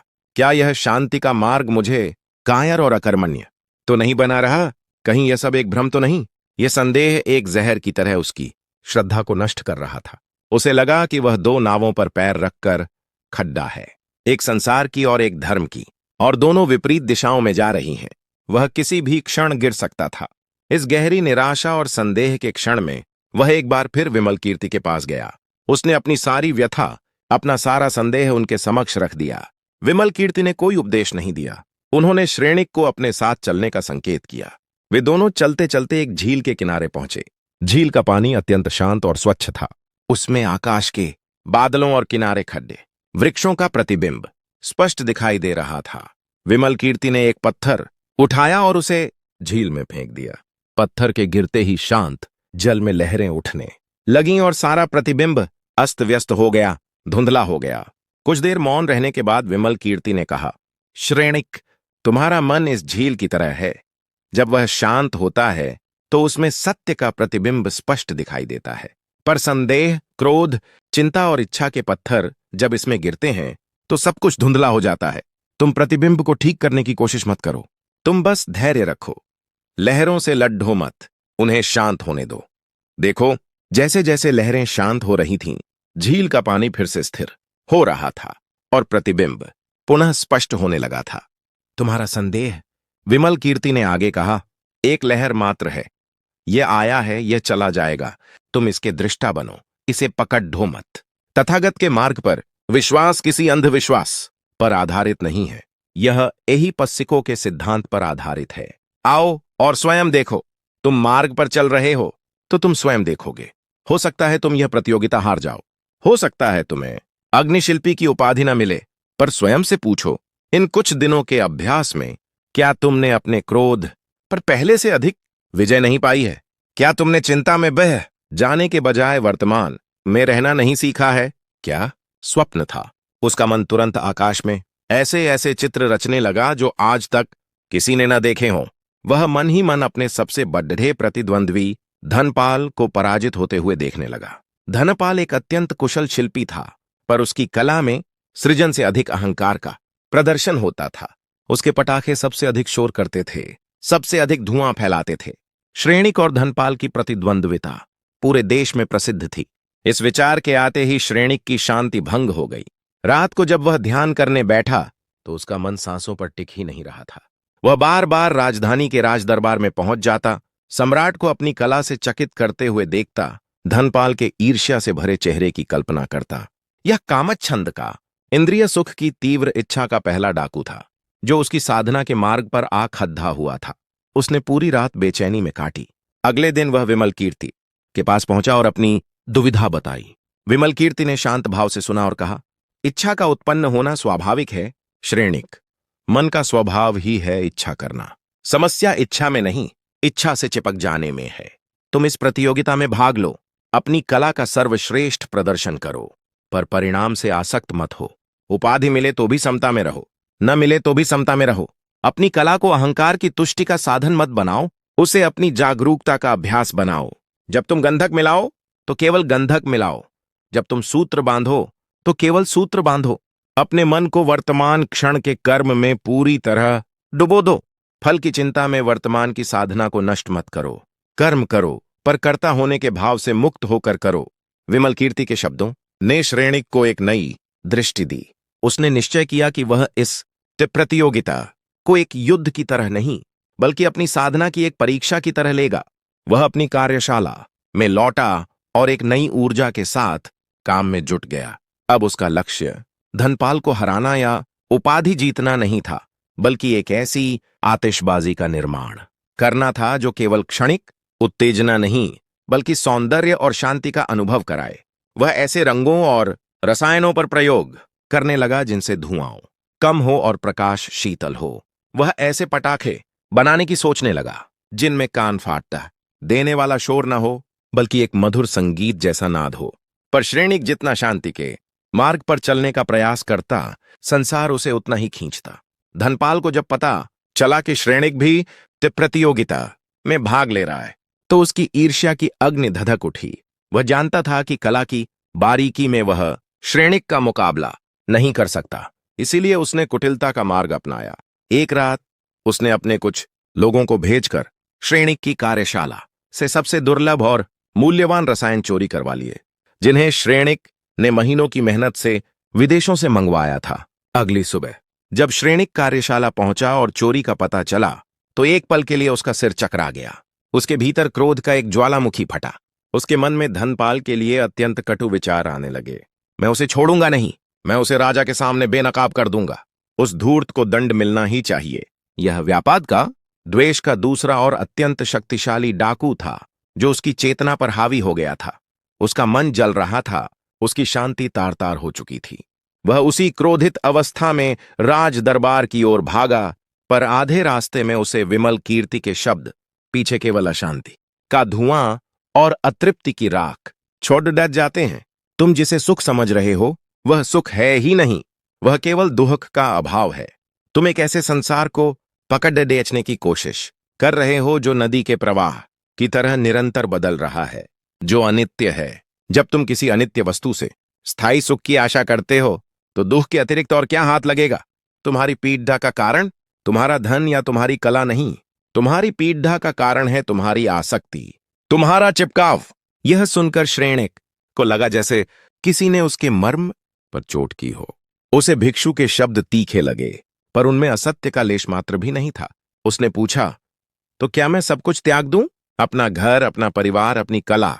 भिक्षु ने मुस्कुराकर कहा, त्याग बाहर से नहीं, भीतर से होता है। तुम अपना महल त्याग कर जंगल में चले जाओ, पर अगर तुम्हारा मन अब भी महल में ही अटका है, तो तुम सन्यासी होकर भी गृहस्थ ही रहोगे। और तुम महल में रहकर अपने समस्त कर्तव्यों का पालन करते हुए भी यदि मन से अनासक्त हो जाओ, तो तुम गृहस्थ होकर भी सन्यासी हो। तथागत ने मध्यम मार्ग दिखाया है। पुत्र, वीणा के तारों को इतना मत कसो कि वे टूट जाएं, और न ही इतना ढीला छोड़ दो कि उनसे संगीत ही न निकले। समस्या वस्तुओं में नहीं, वस्तुओं के प्रति तुम्हारे मोह में है। श्रेणिक मंत्रमुग्ध सा सुनता रहा। हर शब्द उसके हृदय में उतर रहा था और वर्षों से जमी अज्ञान की परतों को तोड़ दे रहा था। उसे पहली बार लगा कि वह अपने जीवन की पहेली को सुलझा सकता है। उसने हाथ जोड़कर कहा, भगवान, मुझे यह विधि सिखाइए, मुझे अपने मन को मथना सिखाइए, ताकि मैं शांति का मक्खन पा सकूं। मुझे शिष्य के रूप में स्वीकार कीजिए। भिक्षु ने कहा, मैं तो केवल एक मार्गदर्शक हूं, चलना तो तुम्हें स्वयं पर डीहेगा। साधना का पथ धैर्य और निरंतर प्रयास की मांग करता है। क्या तुम तैयार हो? श्रेणिक ने दृढ़ता से कहा, मैं तैयार हूं। उस दिन के बाद श्रेणिक का जीवन बदल गया। वह अपने सारे सांसारिक कर्तव्य पहले की ही तरह निभाता रहा, पर अब उसके भीतर एक नई दृष्टि का जन्म हो चुका था। वह हर दिन भोर से पहले उठता और नदी तट पर जाकर उस भिक्षु से, जिसका नाम विमल कीर्ति था, ध्यान और धर्म की शिक्षा लेता। विमल कीर्ति ने उसे आर्य अष्टांगिक मार्ग समझाया। जब श्रेणिक अपने कर्मशाला में जाता, तो अब उसे मिट्टी और गंधक में सम्यक कर्म दिखाई देता। जब वह अपने कर्मचारियों से बात करता, तो उसे अपनी वाणी में सम्यक वाणी का अभ्यास करने का अवसर मिलता। जब वह अपने बही खाते देखता तो उसे सम्यक आजीविका का सिद्धांत स्मरण हो आता। उसका पूरा जीवन ही उसकी साधना का क्षेत्र बन गया। पर यह मार्ग फूलों की सेज नहीं था। उसका मन, जो वर्षों से मोह माया के पटाखे बनाने और देखने का आदी था, बार बार विद्रोह करता। जब वह ध्यान करने बैठता तो हजारों विचार उस पर आक्रमण करते। नए पटाखों की डिजाइन, अगले उत्सव का अनुबंध, प्रतिस्पर्धियों से आगे निकलने की चिंता। उसका मन एक जंगली हाथी की तरह था जिसे साधना बहुत मुश्किल था। कई बार वह निराश हो जाता। उसे लगता कि यह मार्ग उसके लिए नहीं है। एक शाम वह बहुत उदास मन से विमल कीर्ति के पास गया और बोला, भगवान, मैं असफल हो रहा हूं। मेरा मन मेरे वश में नहीं है। जब मैं शांति को पकड़ खींचने की कोशिश करता हूं तो वह रेत की तरह मेरी मुट्ठी से फिसल जाती है। शायद मैं इस योग्य ही नहीं हूं। विमल कीर्ति ने शांत भाव से उसकी बात सुनी और फिर एक कहानी सुनानी शुरू की। एक लड्ढना नहीं है, बस उन्हें एक साक्षी की तरह देखना है। धीरे धीरे अभ्यास से आप पाएंगे कि विचारों के बीच का अंतराल बढ़ने लगा है। वही अंतराल शांति है, वही अंतराल बुद्ध है। यह दिवाली एक अवसर है, एक शुरुआत करने का। उन पुराने विश्वासों, उन पुरानी आदतों, उन मोह माया के पटाखों को छोड़ने का जो आपको सालों से जला रहे हैं, और अपने जीवन में ज्ञान, करुणा और शांति के दियों को जलाने का। यह मार्ग कठिन लग सकता है, पर यह असंभव नहीं है। हर एक कदम, चाहे वह कितना भी छोटा क्यों ना हो, आपको मंजिल के करीब ले जाता है। आपने आज इस वीडियो को यहां तक देखा है। यह भी आर्य अष्टांगिक मार्ग पर आपका एक कदम है। यह आपका सम्यक व्यायाम है, सही प्रयास है। इस प्रयास को रुकने मत दीजिएगा। इस ज्ञान की लौ को बुझने मत दीजिएगा। ऐसे अपने जीवन में उतारिए, इसे जी कर देखिए। तो आइए हम सब मिलकर एक संकल्प लें कि इस दिवाली हम कोई ऐसा पटाखा नहीं जलाएंगे जो किसी को डराए, जो पर्यावरण को प्रदूषित करे, बल्कि हम अपने भीतर प्रेम का एक ऐसा दिया जलाएंगे जो न केवल हमें बल्कि पूरे संसार को रोशन करे। हम अपने क्रोध को क्षमा में, अपनी घृणा को करुणा में और अपनी अशांति को शांति में बदल देंगे। यही बुद्ध की सच्ची वंदना है, यही सच्ची दिवाली है। यह यात्रा अंतहीन है, ज्ञान का सागर अथाह है। जब तक आप इस मार्ग पर चलने के लिए तैयार हैं, बुद्ध ब्लेसिंग इंस्पायर आपके साथ है। हर कदम पर आपका मार्गदर्शन करने के लिए इस ज्ञान यज्ञ में अपनी आहुति डालते रहिए। वीडियो को साझा करते रहिए, चैनल के साथ जुड़े रहिए और अपने जीवन को बुद्ध के प्रकाश से भरते रहिए। इस ज्ञान की लौ को बुझने मत दीजिएगा। आपने जो नमो बुद्धाय लिखकर अपनी उपस्थिति दर्ज कराई है, वह केवल एक कमेंट नहीं है, वह आपके भीतर सोए हुए बुद्ध का पहला जागरण है, पहली अंगदाई है। यह इस बात का प्रमाण है कि आप अब मोह माया के पटाखों के शोर से ऊब चुके हैं और अपने भीतर की शांति के संगीत को सुनने के लिए तैयार हैं। पर यह यात्रा यहीं समाप्त नहीं होती। सच तो यह है कि यह यात्रा अब शुरू हुई है। आर्य अष्टांगिक मार्ग का नक्शा तो आपको मिल गया, पर इस नक्शे पर चलना कैसे है? रास्ते में कौन सी बाधाएं आएंगी? मन आपको कैसे भटकाएगा? इसे समझना अत्यंत आवश्यक है, क्योंकि हमारा मन इस ब्रह्मांड की सबसे जटिल और सबसे शक्तिशाली चीज है। यह आपका सबसे अच्छा मित्र बन सकता है और यही आपका सबसे बड़ा शत्रु भी है। बुद्ध ने कहा था, मनोपुब्बंगमा धम्मा मनोसेट्ठा मनोमया। सभी धर्मों, अवस्थाओं में मन ही प्रधान है, मन ही श्रेष्ठ है, सब कुछ मनोमय है। आपका स्वर्ग और आपका नरक कहीं बाहर नहीं, आपके इसी मन के भीतर है। आपने कभी एक बंदर को देखा है? वह एक डाल से दूसरी डाल पर कैसे कूदता है, एक क्षण यहां, दूसरे क्षण वहां, कभी शांत नहीं बैठता। हमारा मन भी ठीक वैसा ही है। इसे मंकी माइंड कहते हैं। यह लगातार अतीत की डाल पर कूदकर पश्चाताप के फल तोड़ता है, या फिर भविष्य की डाल पर उछलकर चिंता के कच्चे फल चखता है। यह वर्तमान की डाल पर, जहां शांति का सबसे मीठा फल लगा है, टिकता ही नहीं। आप अभी मुझे सुन रहे हैं, पर क्या आपका मन 100% यही है? या वह सोच रहा है कि कल ऑफिस में क्या करना है, या परसों उस रिश्तेदार ने ऐसा क्यों कहा था? यह मन ही है जो हमें भटकाता है। यह हमें लगातार कहानियां सुनाता है। तुम पर्याप्त नहीं हो, तुम्हें और चाहिए, वह तुमसे बेहतर है, तुम्हारे साथ हमेशा बुरा ही होता है, और हम इन कहानियों पर विश्वास कर लेते हैं। यही कहानियां मोह माया के वो पटाखे हैं जिन्हें हम अपने सिर के भीतर 24 घंटे फुड्ढते रहते हैं। इस मन रूपी बंदर को, या कहूं कि एक जंगली हाथी को, कैसे साधा जाए? बुद्ध ने इसका उपाय बताया। सम्यक स्मृति का खूंटा। आपकी सांसें ही वह खूंटा है। जब भी मन भटके, उसे प्यार से, बिना किसी क्रोध के पकड़ ढाकर वापस अपनी सांसों पर ले आएं। ये एक बार में नहीं होगा। आप 1000 बार भटकेंगे तो 1000 बार उसे वापस लाना होगा। ये ठीक वैसे ही है जैसे आप एक छोटे बच्चे को चलना सिखाते हैं। वह गिरता है, आप उसे उठाते हैं। वह फिर गिरता है, आप उसे फिर उठाते हैं। आप उस पर क्रोधित नहीं होते, आप धैर्य रखते हैं। अपने मन के साथ भी आपको यही धैर्य रखना होगा। हर बार जब आप अपने भटकते हुए मन को वापस सांसों पर लाते हैं, आप उसे प्रशिक्षित कर रहे हैं। आप उसकी मांसपेशियों को मजबूत कर रहे हैं। धीरे धीरे अभ्यास से वह आपके साथ रहना सीख जाएगा, और जिस दिन यह मन आपके वश में हो गया, उस दिन आपने दुनिया की सबसे बड़ी लड़ाई जीत ली। क्योंकि बुद्ध ने कहा है, 1000 लड़ाइयां जीतने से बेहतर है स्वयं पर विजय प्राप्त करना। वही तुम्हारी सच्ची जीत है, जिसे तुमसे कोई छीन नहीं सकता। अब एक और गहरा प्रश्न उठता है, यह मैं कौन है जो मन को साधने की कोशिश कर रहा है? यह मैं कौन है जो दुखी होता है? यह मैं कौन है जिसे सम्मान चाहिए? हम कहते हैं, मेरा शरीर, मेरे विचार, मेरी भावनाएं, मेरा नाम। इसका मतलब है कि ये सब चीजें आपकी हैं, पर आप ये चीजें नहीं हैं। आप अपनी कार को मेरी कार कहते हैं, आप कार नहीं हैं। आप अपने घर को मेरा घर कहते हैं, आप घर नहीं हैं। तो फिर यह मैं कौन है? बुद्ध ने इस पर गहन ध्यान किया और एक क्रांतिकारी सत्य को खोजा, जिसे अनात्मन या अनात्ता कहते हैं। इसका अर्थ है नो सेल्फ या अनात्म। जो मैं हमें इतना ठोस, इतना वास्तविक लगता है, वह वास्तव में एक भ्रम है। यह 5 चीजों का एक समुच्चय मात्र है: रूप, शरीर, वेदना, भावनाएं, संज्ञा, धारणाएं, संस्कार, मानसिक आदतें और विज्ञान, चेतना। ये 5 चीजें हर पल बदल रही हैं। आपका शरीर बचपन से अब तक कितना बदल गया है। आपके विचार हर पल बदल रहे हैं। आपकी भावनाएं सुबह कुछ और होती हैं, शाम को कुछ और। तो फिर वह स्थायी मैं कहां है जिससे आप चिपके हुए हैं? यह मैं का भाव, यह अहंकार ही मोह माया का सबसे बड़ा पटाखा है। यही है जो चाहता है कि सब कुछ मेरे हिसाब से हो। जब चीजें मेरे हिसाब से नहीं होती, तो यह अहंकार का पटाखा फूटता है और क्रोध, ईर्ष्या और दुख का धुआं फैलाता है। बुद्ध कहते हैं, इस मैं की खोज करो। जब तुम इसे खोजने जाओगे, तो यह तुम्हें कहीं नहीं मिलेगा। यह एक प्याज की तरह है। तुम एक परत उतारते हो, तुम्हें लगता है कि अंदर कुछ होगा, फिर दूसरी, फिर तीसरी, और अंत में तुम्हारे हाथ में सिर्फ आंसू रह जाते हैं। कोई सार नहीं मिलता। जिस क्षण तुम यह जान जाते हो कि कोई स्थायी मैं है ही नहीं, तुम मुक्त हो जाते हो। किससे मुक्त? अपमान के भय से, क्योंकि जब कोई मैं है ही नहीं तो अपमान किसका होगा? असफलता के दुख से, क्योंकि जब कोई मैं है ही नहीं तो असफल कौन हुआ? यह परम स्वतंत्रता है।